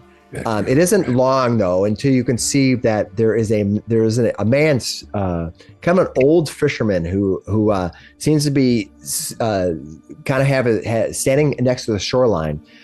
His back is to you at first. You see him kind of reeling in a net of some sort. He pulls it in and he kind of looks at it and he seems somewhat disappointed when he hears you, and his head snaps around and sees the rest of you walking up, and he says, "My blade's unbroken. Where did you come from?" Over there. He looks past you and goes, okay. We're from Osprey Cove. It's been a long time. He kind of thinks, and he says, "Chicken coop?" Yeah, we've heard that before. Yeah. You haven't heard what we call you. Says, all right. Well, what? I guess it's none of my business. I just didn't know what you were up to. Just strangers wandering through. We haven't seen anybody wandering up this road in a long time. I'm here almost every day. Well, same. We haven't seen anybody from Iron Harbor in our area for many, many years as well. Well, I'm not surprised. How's the catch? Oh, not too well right now. The winds are drifting over from Rusthenge. Sometimes that happens. It gets a little bit difficult to do to catch some fish. Not sure why, just the way it is. Oh, we saw, what was that? It was a mountain drake out way back around the outsides there. I don't imagine he'd come in here with all of the ships and stuff, but you ever seen one of those swimming around, flying around? He looks back and he says, "No, I've not seen anything like that close to this harbor. There's some wild things out there from the land of the dregs that you come from." Yeah, wild country. Do you even live in huts or buildings or anything out there? No, it's a modern town. It is a modern town, sir. I don't know what you've heard, but it's a modern town. All these sailors coming through, and none of them have ever been to Osprey? He looks confused at everybody, and he goes, I don't mean to offend anything. I mean, I'm sure you have a building or two. That's lovely. He turns around and starts putting his net back out. He says, he kind of throws it out. He kind of mutters to himself. He goes, "Chicken coop people think they know everything." Yeah, that's about right. All right, well, you have a good day, sir. Get your fish. He points out and he goes, well, with the winds blowing this way from Rusthenge, I don't think that'll happen. Some folks, they say they see some weird lights flashing up there over the past few nights. Haven't seen anything myself though, but it sure is affecting the fish. You saying out at the Rusthenge there? Oh yeah, that's the spires there. Yeah, the lights. You said there's weird lights out there? Yeah, there's been some weird flashing lights up there the past few. Well, people have said that. I haven't seen it, but I'm usually in bed by nightfall. I get up early. Does anybody have any ideas of what the light could be? It's light. I mean, I know that you probably live in the dark most of the time, and and there's the moon. See, the moon, that's light. And I then cast a you light can spell, and I make it green. And I cast the second one, and I make it red. And I say, was it one of these two colors, sir? What is this moon of which you speak? That's you must be part Fey out there. That's some wicked illusionary magic you got there. I'll make a couple too. Wait. Start harassing him with lights. Are you all like Sealy? Are you what? Yeah, so don't mess with us. Oh, You got a lot of Fae running around out here. Low profile. He looks at you and he says, "No, well, not that I know of. I wonder who else here is Fae." He kind of looks back to the town in concern. Whoa, we're not Fae. We're not Fae, but something was shooting at us in the dark that definitely looked mighty Fae. Mm-hmm. That's Try why we're not to asking. look at Leo. We're not the ones you got to be worried about. No, We found. Honestly, maybe tonight isn't even the day to be fishing. We got fired upon by something using poisoned bolts. I think one of those would have killed us if it had hit us. We chased it off, though. I'll dismiss the light spells so they go out All again. right. He says, well, very well, sir. Please, when you don't invite me into your circle. I would like to not be trapped for 100 years.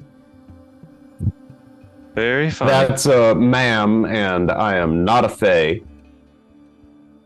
And trust me, take it from an old sailor. I think it's a dangerous night out here, or it's gonna be. Yeah, it's getting late anyway. He says, I think I'm gonna pack up. That old Thunderhead Isle there. There's some weird stuff going on there. I'll start walking away. Have a good night. Actually, I attached one of the light spells to him. So it follows me. I'm gonna let you do it, even though you normally gotta say it, but I'm gonna let you do it. He starts swatting at it. He's like, what? I'm bewitched! He begins running toward town. I'm bewitched! No, what the hell is wrong with these people? Brock, cut it right now. Cut it. Low profile, remember? You know, the way these metalheads look down on us, I don't think we could keep anything but a low profile. He seemed really Dumb. Yeah, I was gonna say superstitious. Dumb. Does he know humans can cast magic? This is what happens when you stay too insular. It's just a even little for bit. a port town, they seem really isolated. Yeah, I'm gonna feel a little prejudice going on here. But Brock, A little bit? seriously, dismiss that. Come on. I did. He did. Oh, good. I didn't hear you. He's walking away, and you see this old fish tender, this net tender. He keeps looking over his shoulder, and you see him kind of like speed walking, like up the trail, trying to head back toward town. The rest of you, are you going to camp here tonight, or are you going to keep heading toward the town? It's plenty of daylight. Keep going. Let's go try to find this Elsie's. I said red roof. Right there. All right, And, put Slush down for a party. That's totally fine. He's the mascot, Yeah. Sure. the animal companion mascot. As you get here, you can see a man wandering. He is herding together Rosemount rams. He has a flock of about 8 of them, and they're like, "Meh, meh." That's the same type of ram that you have seen before. He is there, and he has 2 dogs that are there with him, and the dogs are kind of moving around, kind of keeping the herd close together. It looks like they're eating. They're out in the field eating right now. Then the man looks at you as you come nearby, and he says, "Blades are broken. What are you doing here?" Walking. He looks down. He says, He says, I recognize those clothes. You come from Chicken Coop. Why does everybody keep saying chicken coop? Have you ever? Well, you're one of those Kalen folk. He looks. Yeah, what about it? Chest. You have a. Yeah. Oh yeah. What's that? Doris, you're one of those Kalian people. Yeah. What about it? You got a problem with that? You don't like to drink? Oh no. I love a good ale now and again. I just know that you go to Chicken Coop, you get skinned alive. That's what they say. At least that's what my cousin says. That? My cousin Earl. How would he know? Oh, he's told me. He said he told me many times of the dangers that happened in that Osprey Cove. Well, I haven't seen people alive. How did he get back? He stops and thinks for a moment. And he's like, I don't know. Good question. I can tell you that I've never seen anybody skinned alive. There's been a few people I've wanted to skin alive, but I ain't never done it. Mm-hmm. Well, I guess you look like you're probably all right. He said. He kind of mutters to himself. He steps back a little bit. Of course, I'm just a sailor. Just an old ship's cook. Got nothing to fear from me. Well, if you're looking at something to fear, you want to be careful of those 3 homes that are around the corner there up on the north side of the bay there. He gives a point over to here. Oh, yeah? Why's that? That was haunted. There's crazy stuff that go on in there. Well, I've seen it myself. Seems to be a lot of by. Crazy stuff happening in this town, and nobody. Let me investigates. guess. Deep in the depths of the night, you've seen floating lights floating around the buildings, and nobody's ever gone in and nobody's ever come out. Am I onto something? I just saw somebody walking around there. Oh. But if there's lights and there's ghosts and all those things, well, if I were advised you, I wouldn't even come close to it. Where did you see these lights? Up near the Rusthenge. Rusthenge, yeah. Heard about some lights up there. Wait a minute. There were lights in the Rusthenge, and then they moved over to the 3 abandoned buildings. Sure. I thought you were telling that to us. Don't what they look like, Brock. Don't you live here? Those 3 abandoned buildings over there, you want to be careful. Those are called, we call them Gold's Ruin. On account that 10 years ago, a bunch of Southern nobles decided to build mansions there. Then I guess they left. At least that's the rumor. If you ask me, I think their souls were taken, never to be seen again. Is that a ruin or a rune? He thinks about it for a moment, probably not able to spell. And then he says, yes.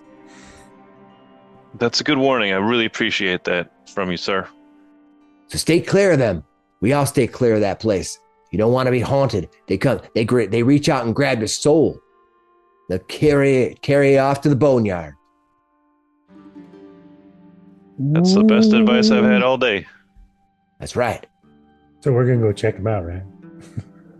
Oh yeah. Yeah. All right. Yeah. He looks back at his flock, and he calls out to one of the dogs, and he yells, "Samuel, get up on there!" And you see the dog take off and kind of start corralling one of the rams. What do you guys want to do? Keep heading up. Yeah. All right. As you move up the town, you wind around here. It doesn't take 10 minutes or so. You find this is rough, rocky terrain as you go through here. The road here should be maintained better than it is. They probably try, but there's a wash from above, and you think that it's almost sodden. in the way that the road keeps almost like it could have been a river at one point. Maybe they tried to fix it or whatever, but the road itself is difficult areas through here. You get on the other side of this, and you can see these 3 abandoned homes that are there. One of them, the one that you're passing closest to, is not even really a home. It's really more like a foundation to a home. It's not much else. The middle one. The one on the one closest to you, which would be to the west of the map for you. The center and smallest manor, it looks like is the only one that's really standing. The other one to the east is mostly just a frame. It's broken in. You can kind of see birds flying through it, that kind of thing. Wow. So okay. You do see the house in the middle. It seems abandoned. You're not sure. Why don't you give me a society roll, and I might be able to give you some more information about it. Okay. Whoever wants to. I don't think I have streetwise, but no, that wouldn't help me in this situation. This is the first time we've been here. Yeah. I mean, you can argue a point, whatever you want, but I'm more or less. It's like a place. It's like, yeah, streetwise is like for a place you've been. It's like, yeah, I've never been here before. All right. So I got Kaling did a society check. Is that what I got? Yeah. Okay. All right, good. All right, Galen. One thing you're going to notice about these homes is that these homes are very different in their style than what you've seen in town or what you've seen in your area. They have a affluent look about them, like they were probably once wealthy homes or being built by wealthy people. You think that the center one, it probably has at one time almost been completed, but the windows were never put in place, and over time birds have taken over. You can see birds flying in and out of there, that kind of stuff. It mostly looks abandoned to you, but whatever had made these had the intention of making it a wealthy estate. Okay. Y'all want to go check it out? Kind of want to see what makes it haunted. How late is it right now? Yeah. It's late afternoon. Let's call it like 6:30, something like that. It's getting late. You can see that there's long shadows, but you're not. It's not going to be dark in the next hour. You'll probably have a good hour or more of daylight. Sure. Well, that guy specifically said not to go there. I suppose. What do you think? Do you think the locals would go there?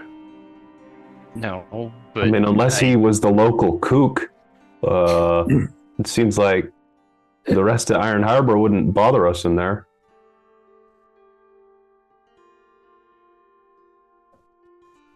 Well, I guess What? if you want to, we'll look too. It doesn't look very comfortable in there.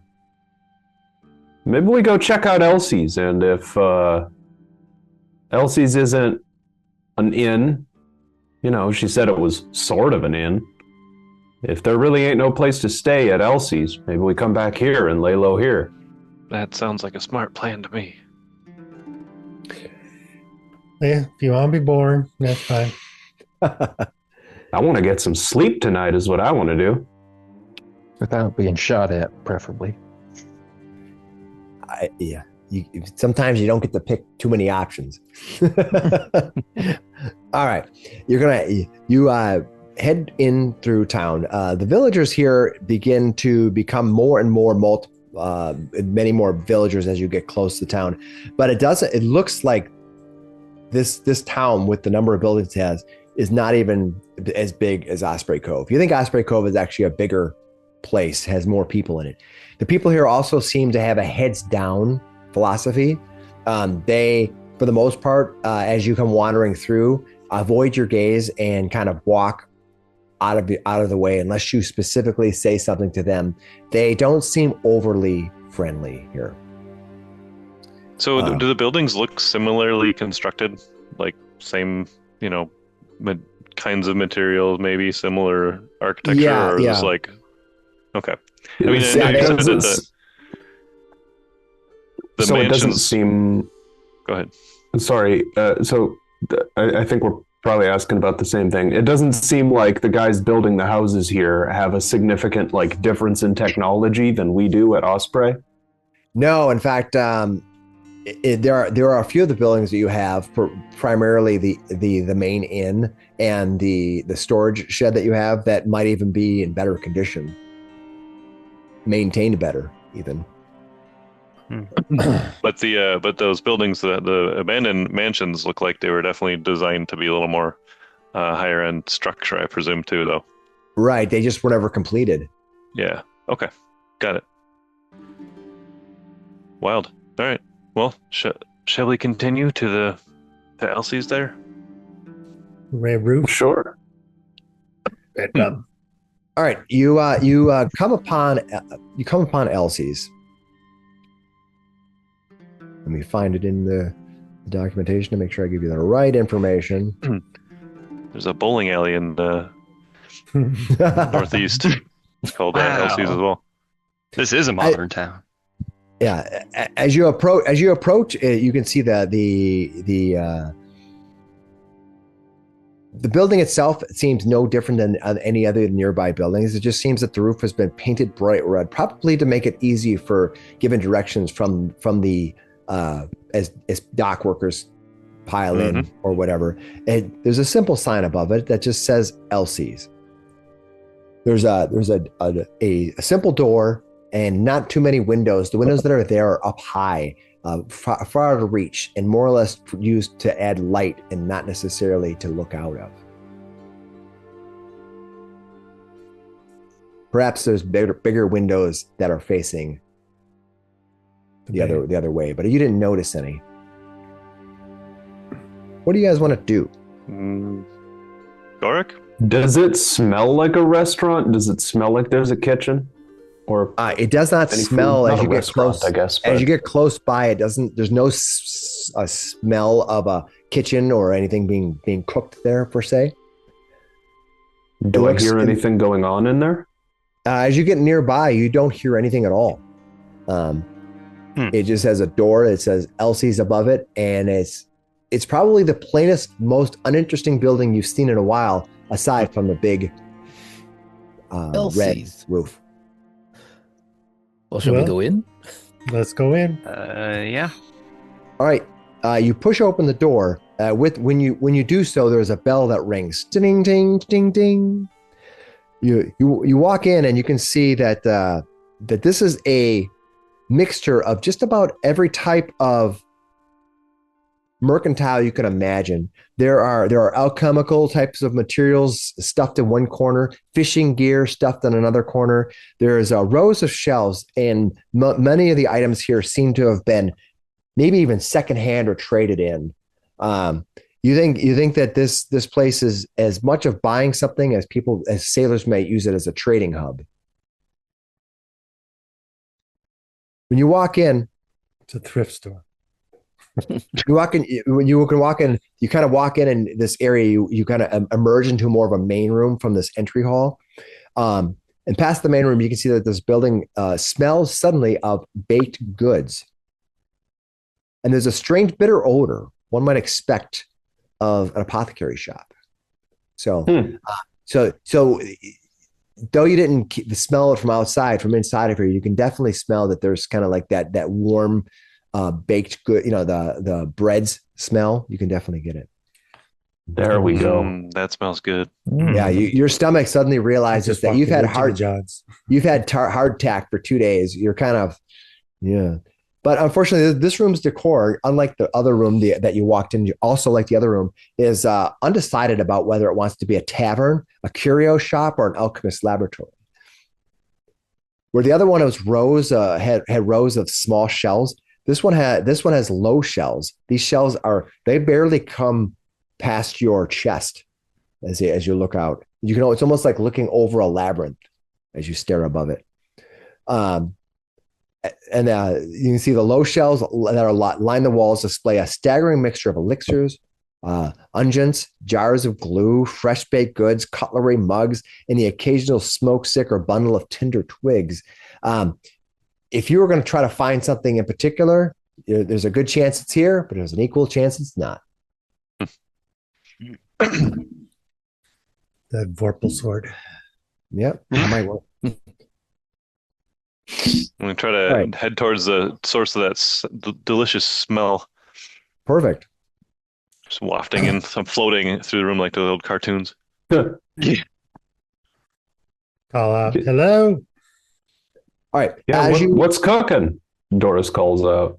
As you wander in, you can see that from behind a small, when I mean small, no more than 2 feet tall counter, you can see a skinny halfling emerges from the back room.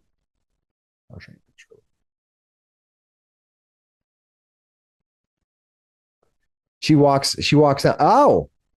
Oh, you're new, ain't you? Where you come from? Here from that fancy ship, or did another weird ship come floating in that I wasn't looking for? Wandered in from Eagle's Rest. Pardon? Wait, what? She looks at you kind of oddly. She says, Used to be known as Osprey Cove. We're calling it Eagle's Rest now. Nah, couldn't be. They haven't talked to us in ages. Too busy being stuck up and being part of that cooperative. What? Talking to birds or whatever. Well, I don't feel that stuck up. Do you guys feel stuck up? I don't. You guys have Well, a the lot storm of looks like pretty clean. implications Elsie. of like what our town's like. So there must be a new shipment. I'm surprised to know you haven't come. Did you just arrive? I didn't even notice. Hey, what Yeah, do we you got just cooking arrived. in there? That smells real good. Can I buy a round for everybody here? We'll get some grub in us. We're mighty well, hungry. I mean, the baked goods is usually best in the morning, but I do have some leftovers. If you don't mind some muffins, I can put some butter on them.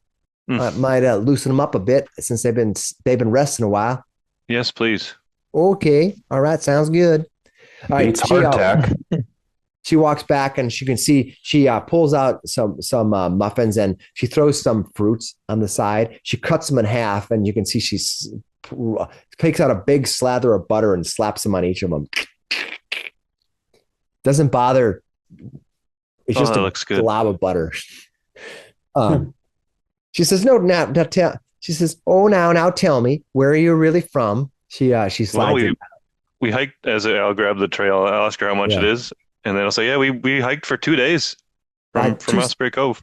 That'll be that'll be 3 silver, please. You got it. Here you go.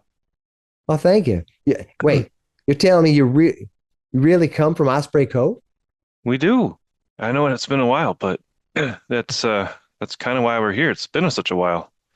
Yeah, nobody's Is it that perfect. strange? What? So, other than getting yourself a little grub here, is something you can looking for around here? Well, you mentioned that there's been ships floating in, like shipwrecks. Yeah. We've ran into like 3 different people from 3 different shipwrecks from, I presume, the storm a few nights ago.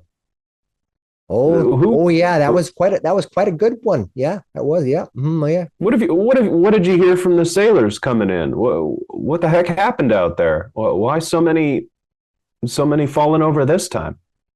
Well, I'm going to tell you, there's the one ship that's there, that Thessalonian thing out there. She kind The of green points one? out toward, that green one, green and gold one, belongs to a merchant, I hear. He and his entourage have been spending the last few days, at least maybe even a week here. I know they went up to Stoneholm. At least some of them did. Who knows what they're up to? But I've seen them. But I've seen that there's still some of the crew on their ship. None of them come buy anything from me yet, which is just rude. Well, we could tell them you have biscuits like this, and I'm sure they'd come a knocking. You would. That's surprising considering all the hospitality we've seen. Don't I know it? Don't I know it? So, what brings you here since flying that chicken coop? Well, actually, one of yours. So a man was we caught him just before the sea finished him off. Another shipwreck. A shipwreck?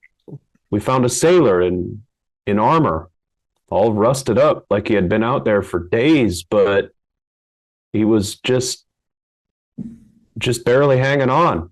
Said he had something to deliver, and said he was from Iron Harbor. He didn't make it though, so we're here to try to. Did Rodar send you that old gold herder's plumb nuts and telling tall stories? Did he tell you another tall story again? No, but we kind of experienced this one firsthand. Yeah, and Sister Vonda said maybe it was who did she say it was? A guy that went crazy recently and took off on his own. I don't know much about Vonda. It sounds to me like she's probably a Gorumite. Yeah, she's one of those Gorumites. But It's hard to get to know them. Met her up on the road. She does seem a little tough to befriend. So does everyone else. So y'all not wait, not everybody's a Gorumite here? Oh no. Although if they want to shop here, they're perfectly welcome to. But they don't really. They're up at Stonehome. It's a big stone building, just kind of up the road there. I thought it was Stonehome. That makes so much more sense with what the stones and all. No, it's just Stonehome.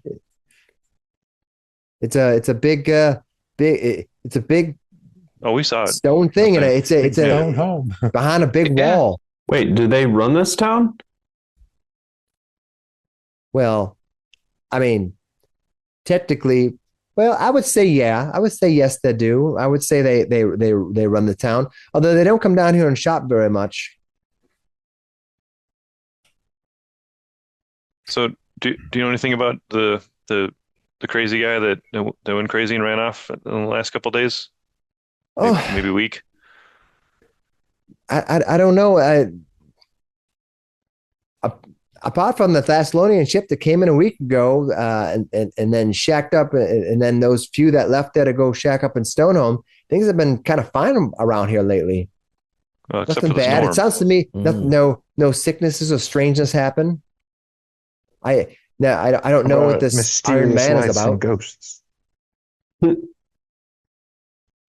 Yeah, well, that was from the kooky guy up the road. So, who knows what he's. Oh, you did speak to Rodar, didn't you? You said something about a haunted house. Oh, he's probably going on about Gold Ruin. Mm-hmm. Yeah, what's the story there? This is just as well. About a decade ago, these three aristocrats from Magnamar, they all arrived in Iron Harbor and paid Stonehome a small fortune for 3 plots of land adjacent to the high cliffs just west of the village.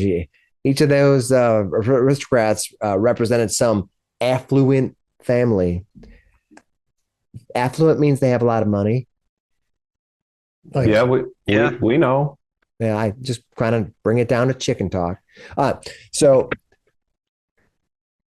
anyway, I won't go into a long legacy because I'm sure you don't know anybody who's wealthy. But they hope to develop this settlement. From Varisia, that's what I knew. They shopped here quite a bit. They got constructed those 3 manor homes. Well, at least they started. But then something happened back home. I just know they called this the Chekakoth Project, whatever that was all about. But then they just up and left. Oh. You said You should speak to- Chekhov project? Yeah, you should speak to Daryl. He was their architect, but he was when they left him here. I guess it didn't go too well, whatever their arrangement was. We're So safe. he's mad about that, huh? I don't know. Sometimes he's a man about town. Sometimes he stays. There is an old fishing shack that's all the way to the southeast of town or southwest of town. He sometimes stays there, mostly abandoned. I've known that maybe he's wandered into Gold's Ruin a time or two. He just stays where he's going to stay. If it makes money how he can. I think he's trying to get enough money to get out of town. I don't blame him. He doesn't have much there's not much need for architecting happening around here. Well, What one about these last. Oh, go ahead. What about these lights? Well, The Red Rusthenge. lights up there at Rusthenge? they're going on again about the island. Let me tell you about that. Just some sailors' superstitions. A fisherman's tall tale, maybe. Well, see, all that island is a bunch of twisted, rusted middle spires left here a millennia or four ago. Basically useless, although works well as I hear as a landmark when you're heading from a day at sea. If you're thinking of heading up there, fair warning, place kind of makes some folks sick. Got a few doses of my special brew on hand for you if you're thinking of going up there, provided you'll pay for it, of course. Might help Well, you. we would if we needed them. Yeah, what do you mean by sick, though? Well, now animals don't like to go up there. You won't never see a bird nearby. There's among the children in the village, they like to dare each other to go and walk the shoreline of the island, and every time they do, they come back stomachs upset, not feeling well. I don't know. I just try to avoid it if I can help it. But I know that for you you wouldn't have to avoid it if you had my special excellent bottled vim. By the vitamin. Is that something you make out of snakes, perhaps? No, I make it right out in the back. There's no snakes in here. What do you ask for a bottle? I usually with a smile and a handshake. We have a deal then? No, how much do you want for it is the question. Oh, you're asking for you want to know how much it is. Oh. I mean, a smile and a handshake, that's a bargain. Deal. Well, you can get my special vim for, you know what? I like you. I especially understand that you most likely have a limited understanding of how things work.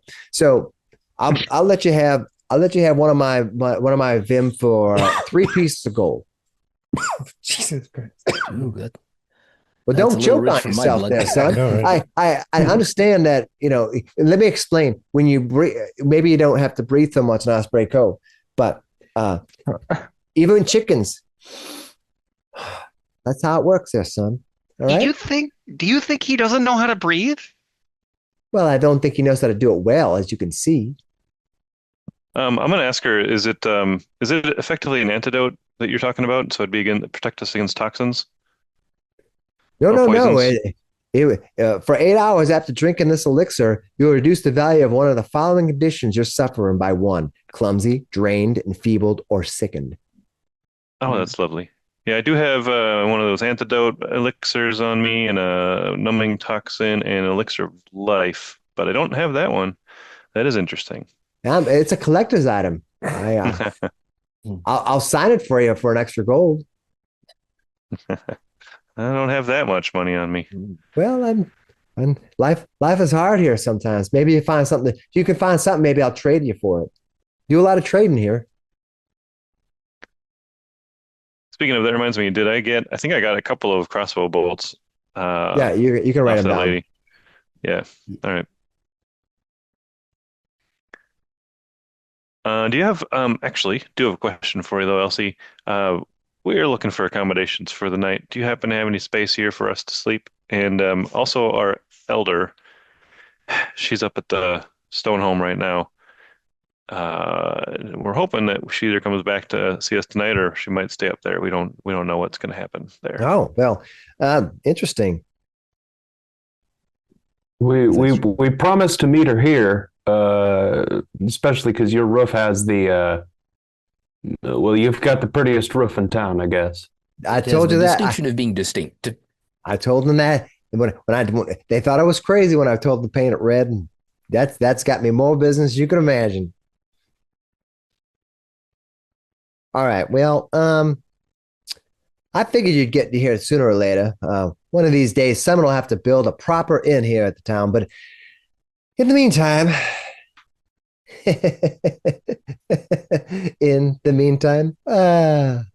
get it? No. Are you about to put us in the barn? Yeah. Well, barn, we don't have much of a barn here. But anyway, in the meantime, In the meantime, yeah, that's good time. I can help. I guess I can help you out. She walks around to a small part of the workshop, which is kind of open, and she says, "Oh, you're free to stay here. I'll only charge you 5 silver for the lot of you." all right. That sounds Seems reasonable. fair. You can throw in some of those some more of these in the morning. He holds up what's left of his the biscuit that he's got. No, I'm gonna bake a whole new set for you. That's what I mean. You throw those in for us in the morning, and you got Of yourself a deal. course, yeah, of course. Yeah, I wouldn't be a good hostess if I didn't provide breakfast for you. Oh, it's a bed and breakfast. Excellent. Well, except there ain't no beds here, sir. She I looks got at my own. she looks at the ground, but this It's a is soft floor. ground. Floor, This is but she stomps the hard earth. She says, "This is soft ground. You'll find you a lot of comfort here." That's why I got my bedroll. that's why I got my ale. She says, "Is there anything else that you need? Are you just planning on camping out here then for the night?" I guess just let us know if our elder comes by. We told her we'd meet her here when she's done at Stonehome. Yeah, what did she say about Stonehome? She said she was like, "That's interesting." What do you think of Stonehome, anyways? She says, places run by the Gorumites. Not my deal, but I appreciate the stability they bring. They like to fight and think the best person at fighting is the best person to be in charge. Seems weird to me, but it's not my religion. Place has been quiet for the last week, though, ever since them Thessalonians showed up. Fine with me if your Gorumites on the street means less clanking in armor and, more importantly, less noisy prayers. But still, it's not normal for them to be shut in this long.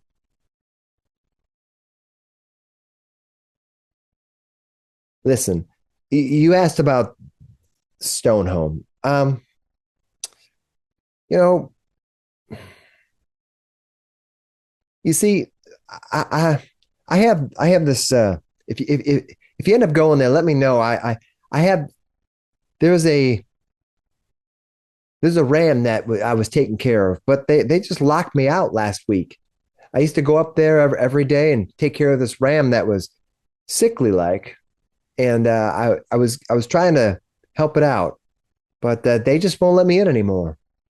I'm not sure what happened.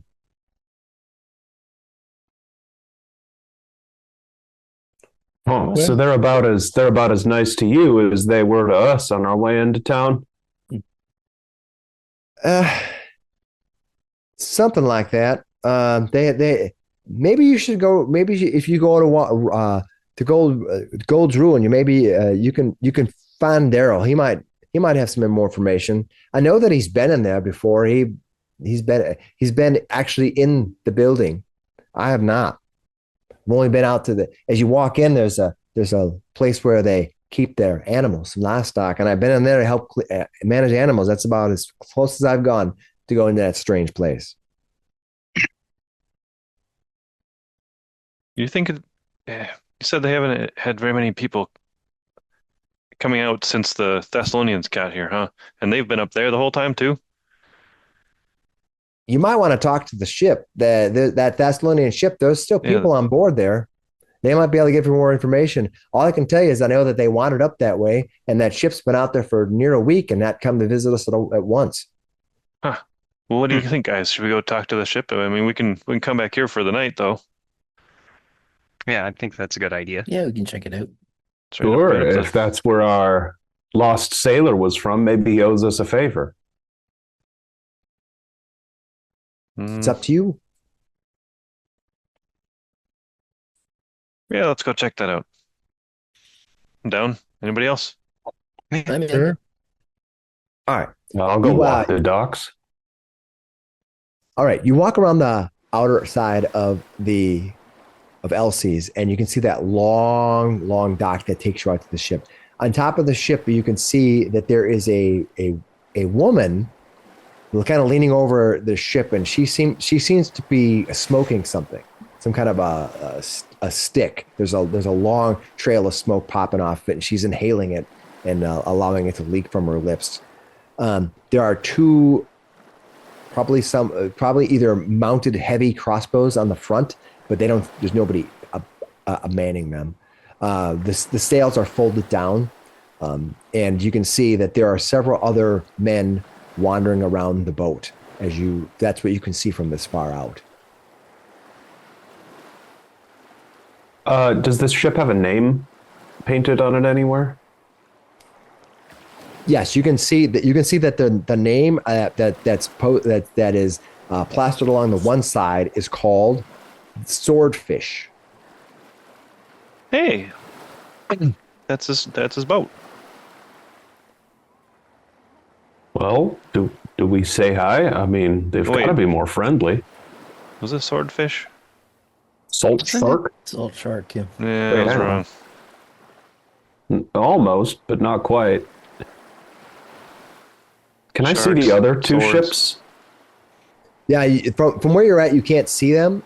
You're not able to make out what their names are, but they both look like there are not very many people on board, if at all. They might have friends or something that they're staying with in town.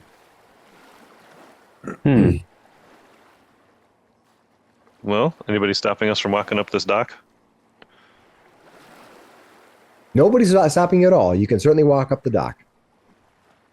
All right, as you walk up the dock, I'll bring the map up now. Dun, dun, dun. Dun, dun, dun.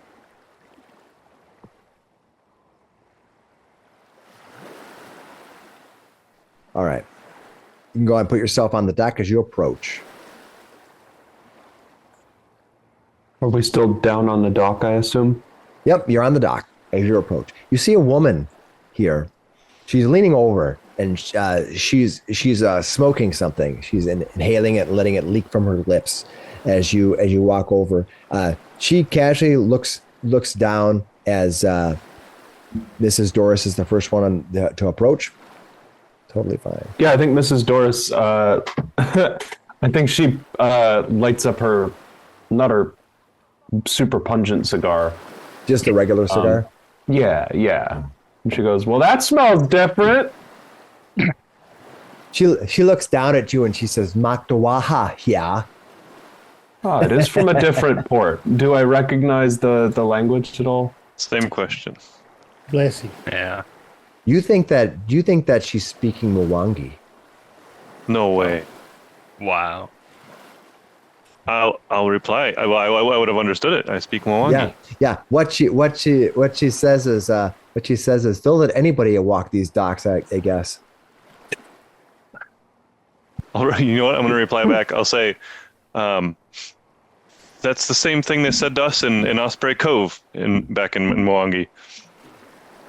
She looks back and in Mwangi she says, I see someone who knows more about life than living in this small nothing world. He looks around for a second. He laughs. Said, "You're a long way from home, though, aren't you?" What brings you out? She looks back at you and she says, Big sword. she looks back at you and she says, "This ship lets me out there. The Welcome purpose, to the of course. swordfish. Welcome to the swordfish. The ship will take you where you want to go. But let me tell you now, we're not taking on passengers just yet. We are here on business." And she's speaking in Mwangi. The rest of you don't know what she's saying. Mrs. Doris says, "Ask her if she knows anything about that storm." Yes.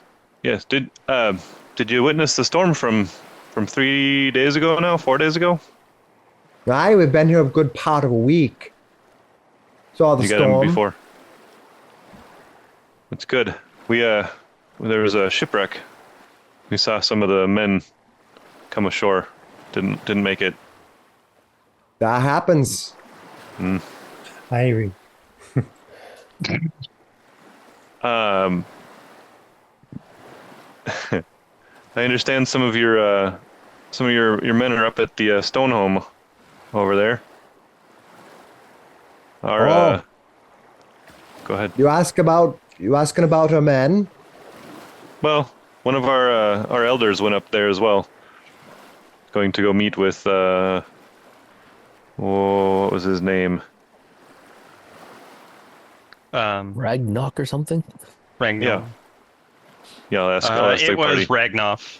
Ragnoff? You see- Lord Ragnoff. They're planning to. You see- She, as she was casually leaning up against the boat, she kind of steps up. She takes an inhale of the whatever she's smoking, and she throws it into the water. And then she turns to the south, and she calls out. The rest of you hear, "Janice, maganunaina." She calls out, and what you know that she said was she says, "Janice, you need to come here and talk to these people." That's what she says. Okay. And you can hear footsteps rummaging below deck, kind of rummaging up the steps. As we're waiting for this Janice to come up, I'll relay what I heard so far. Just said, "Oh, she's speaking Mwangi. She's they missed the storm, or they got here before the storm, I guess, and her people are indeed up at the stone home. But as soon as I suggested that our elder was up there too, she, I guess, decided that somebody else needed to come talk to us." Out from the You have from to the- speak to their manager. from the steps, from the steps, another woman comes walking up. A woman with a heavy jacket on a tricorn hat, and she kind of walks up, and you hear the two of them. She's talking. a pirate. I can tell. You can hear the two of them talking, but in too low of voices. They're kind of like, well, what's going on with this, right? They are talking back and forth to each other, and the woman looks down at you, and she says in common, she says, "Welcome to the Swordfish. I am Janice, navigator. I hear you're looking for someone." That's what she asked you. Yeah, I guess we're trying to get an understanding of this town. We just arrived from a different town, Osprey Cove, about 2 days hike around the island. We don't usually see these folks too often. I think it's been many years, but yeah, we're trying to I don't get need to an hear your understanding. story. Is there something you want to ask me? We'd like to understand what's going on at Stonehome. If it's normal, if it's unusual, what's the lay of the land from your take? The lay of the land is that I'm short a passenger, a captain, and several crew members. So they got you kind of stranded here right now, huh? Well, there's decisions that are going to be made in the next day or two. I can't just sit here forever. Decision on what? Are they not letting you leave? Well, I can leave anytime I want. I mean, are they not letting your people go? I don't know. When I first we had brought a passenger on board to here to visit. their dwarven priest came out and to greet us. Our passenger went up to Stoneholm. That was near a week ago. A few days after that, my captain decides enough is enough. We have not heard anything from our visitor. We were basically gonna tell them we're leaving now. You can go with us or you can stay here. But then our captain and our two mates who went up there with our captain never returned. And now I'm hesitant to knock on the door. Oh, I don't like this at all. Our elder went up there too. If something's afoot in that place, she's gonna be in trouble. I want everyone here who are speaking to it, which would be, let's say, Mrs. Doris and who else was talking to her? I definitely was that right. would be probably Kaylin. The two of you go ahead and you can give me your choice. You can give me a society or a diplomacy roll, either one. I'll let you choose. You want it private again? Private to me, blind? yeah. Private to me, yeah.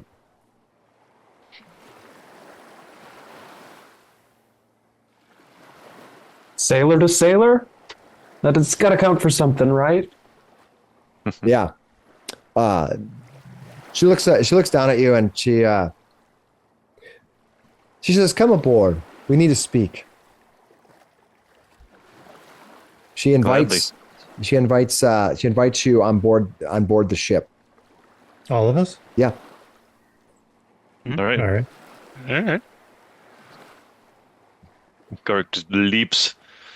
I jump over all of you. Yeah, I'll step on board. All right. Yeah, I'll climb up. I'll step on board cautiously. Hmm. I kind of get seasick. That's not good for our It feels good to step on a ship deck again. What do you think? A fisher folk offspring became a ranger. Oh, I prefer the docks. I always have. I prefer tavern. So we're all out of our element here. Mrs. Doris, are you coming? it's a fine Leo? ship you got here.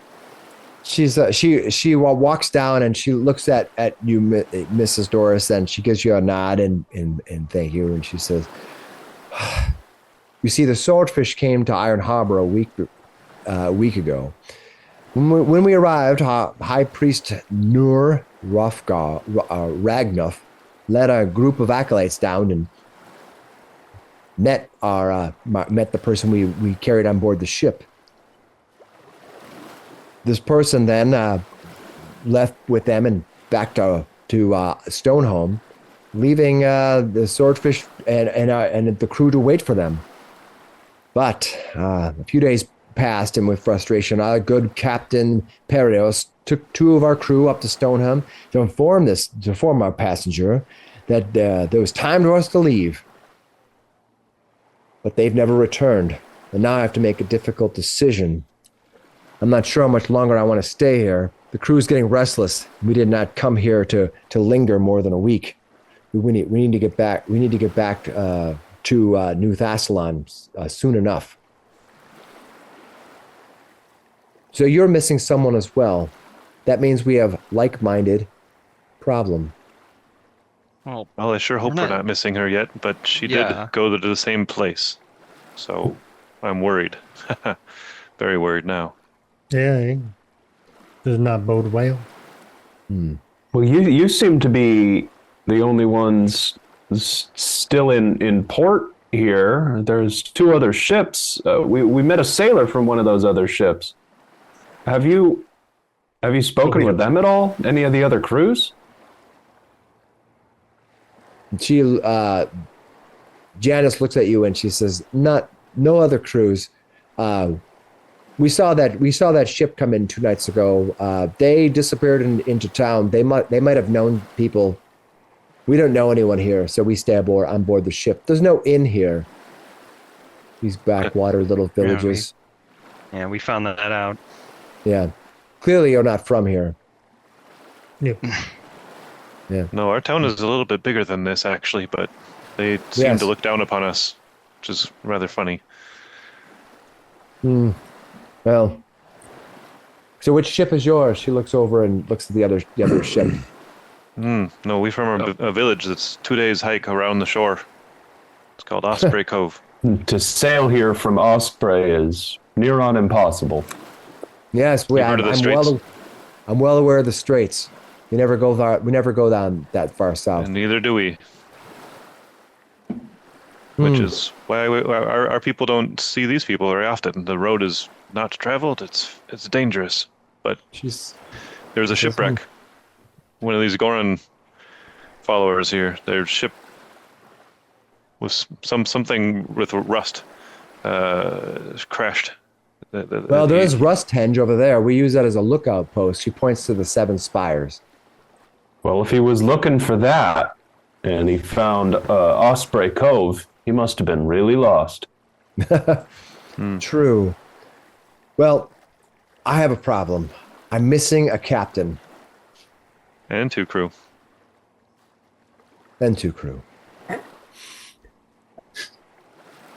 You can see what she cares about. She says... and your passenger, I suppose, but... My passenger I'm less concerned about. He paid us to get here. But what I really need to do is I need to get my captain back. And I'm willing... Sensing a job offer here. Yes, I'm willing to part. I have...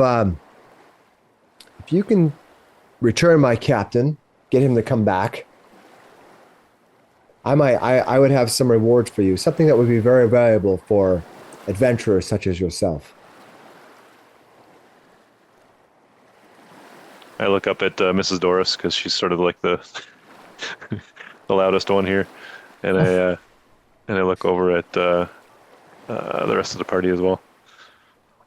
Problem is, she says, and she kind of has a seat on the stairs. You know, she kind of crouches down, and she kind of puts her hands kind of together like this as her elbows are resting on her knees, and she kind of rests her hands down, and she kind of wanders to herself.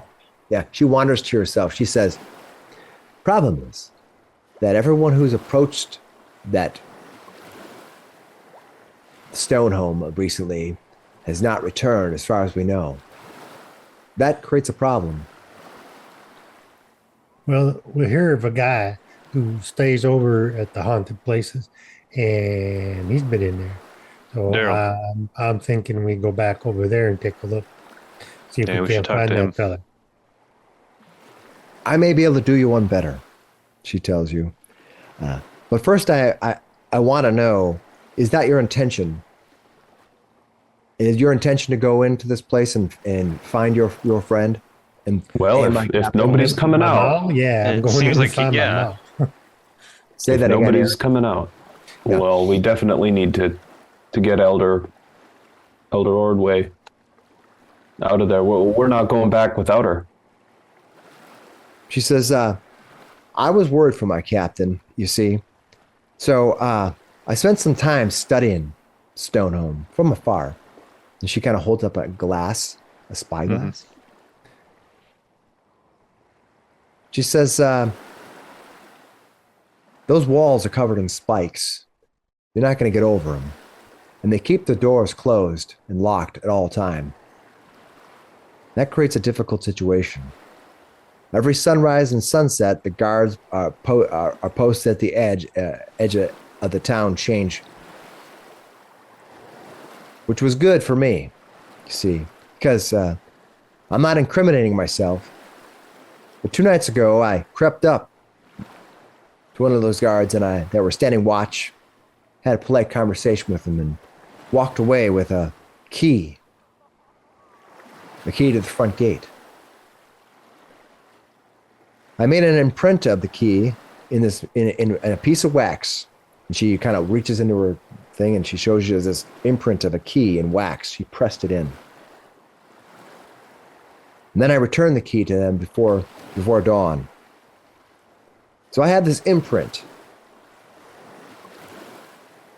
And if we had someone who had some crafting ability, they might be able to use this imprint to make themselves a key. Do you happen to know which door this is to? The only door that's there, the front one.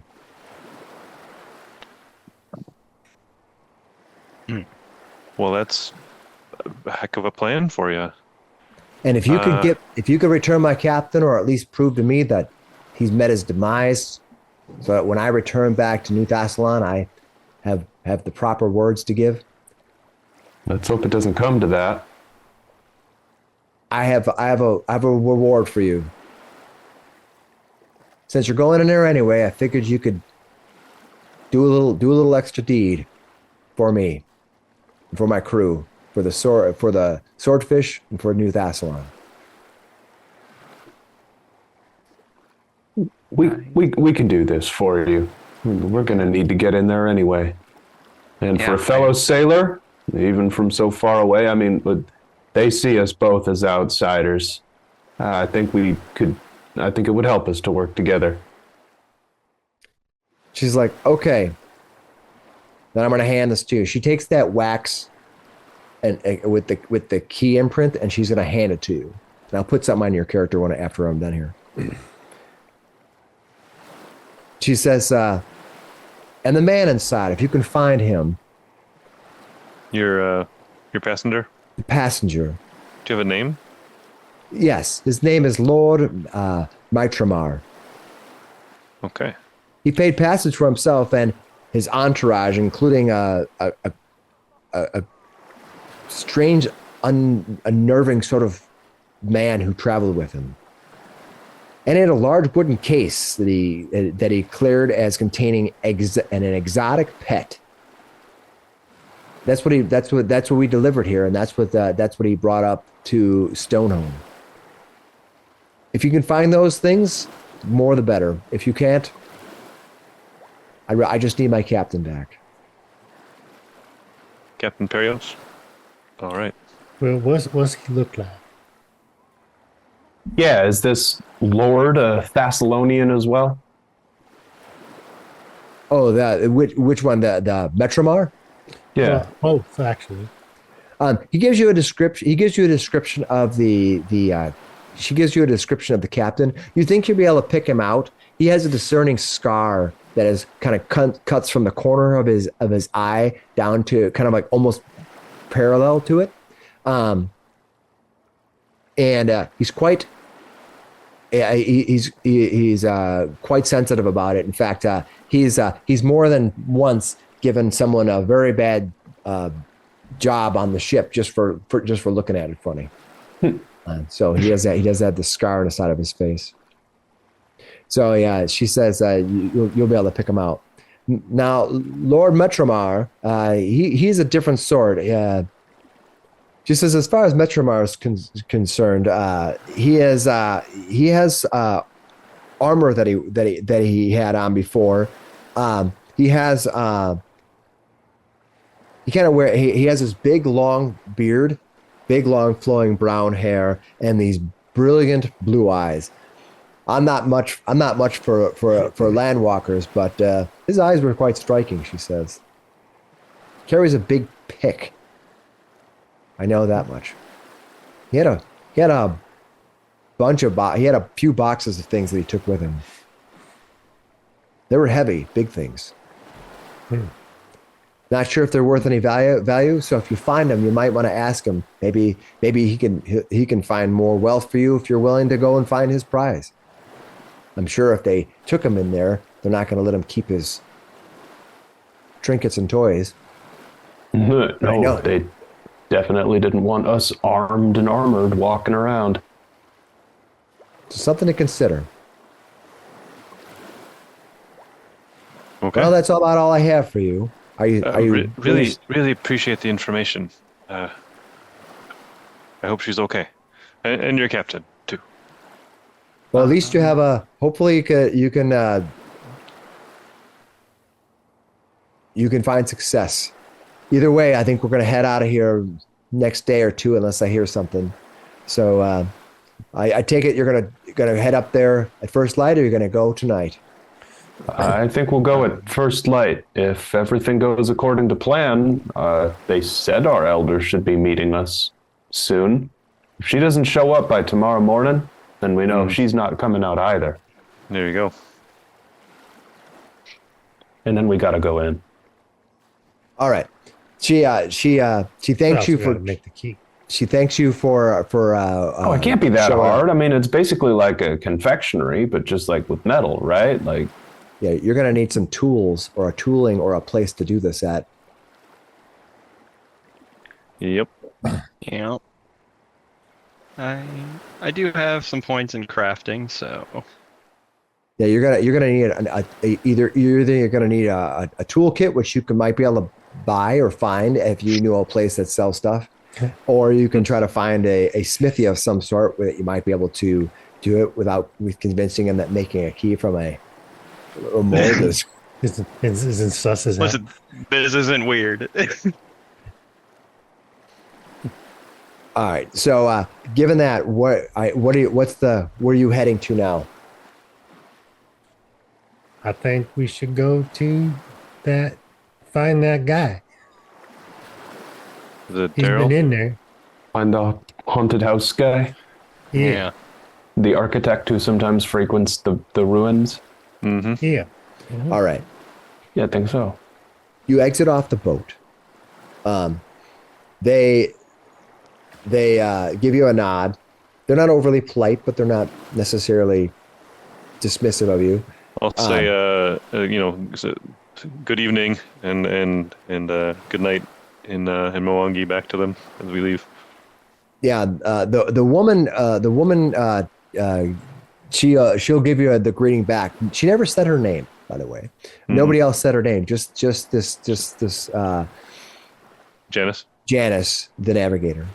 As you exit onto the dock, it's darker now. It's grown dark as you've been here talking for. You can see there's a long streak of light in the distant horizon as the sun barely leaves any glow along the edge, but most of the ground most of the sky is dark now. You can see vague storms, but they're far off, not close to town at all. You see 7 spires to the south. Those 7 solemn spires reaching up from the ground. They almost leave a shadow with the bright light behind them rising up, Indiana Jones style, you know. And as you stare up toward them, just before you turn to exit the dock, you see a flash of 2 little quick lights. Ooh. There in Rusthenge. And that's where we'll end. Lights. So it was real. Oh, Not we've just got a some like stalker portals going over there. We've got some magical shenanigans. To be fair, I don't know what that bright thing was. That could have been anything. I don't know what lights are. Yeah, we're too stupid. We're from Chicken Coop. We don't understand any of this. Did you enjoy Iron Harbor so far as players though? I love this place so Mrs. much. Doris is about to punch somebody when they call her Chicken Coop. She's a proud sailor with an ego and a temper, and Zach, You played it well. Yeah. I think that was good. Yeah. No, I love when your NPCs just are merciless to us. It's just so funny to me every time. I'm going to be honest with you. My had favorite, to ask me to chill. Yeah. my favorite, honestly, of all of the NPCs today was Elsie, because she's so polite and indirectly condescending at every pass. That I enjoyed her. I love that this guy, the first guy we met was like, "Oh, you guys don't even have buildings in your town. That you guys are it's so ridiculous." It's sort of like being a Canadian in the U.S., Right. It's just like that. Yeah, because you Do you Canadians guys don't have even any have buildings. cities up there? Yeah. Yeah. And the internet? Yeah, we have to wrestle a polar bear before bed. Yeah. Classic. Yeah. Yeah. That makes more sense. That's awesome. All right. Like Well, when people hear you're from Minnesota, like you're on the east or west coast. They're like, isn't it cold there? Yeah, it's cold all the time. What Sometimes. do you do with all that snow? Dude? So I thought it was funny because I made the towns, and part of it's in the module too, but I made the towns, where they are. But I thought that everyone here would be able to relate because of that Minnesota thing and because, Canada and all that kind of stuff. So it was fun. And I thought it was very colorful. It was more than just, here's an adventure, go storm a thing or whatever. So Storm the castle. yeah. So yeah, you're definitely got to go talk to that guy at Gold Ruin. Daryl. There's some weird things going on with the lights. You talk to the captain. You can go talk to Elsie if you want about anything. So you have a few contacts in town. So all right, let's find out what's going to happen next week when you decide what the plan is going to be. Unfortunately, Elder Ordway isn't with you right now. Yeah. So hopefully she's okay. I don't know if she's going to make it to Elsie's by the morning. Oh, we can assume not. It's not happening. Fingers crossed, right? Maybe they let her go and we all go home and everybody has a nice story to tell. Lovely adventure. Yeah. Yeah. I mean, we don't have to fight the militant zealots at the top corner there. And take that over. building looked pretty intimidating. Yep, that's the point. And there's spikes on the wall, which we can use to climb up.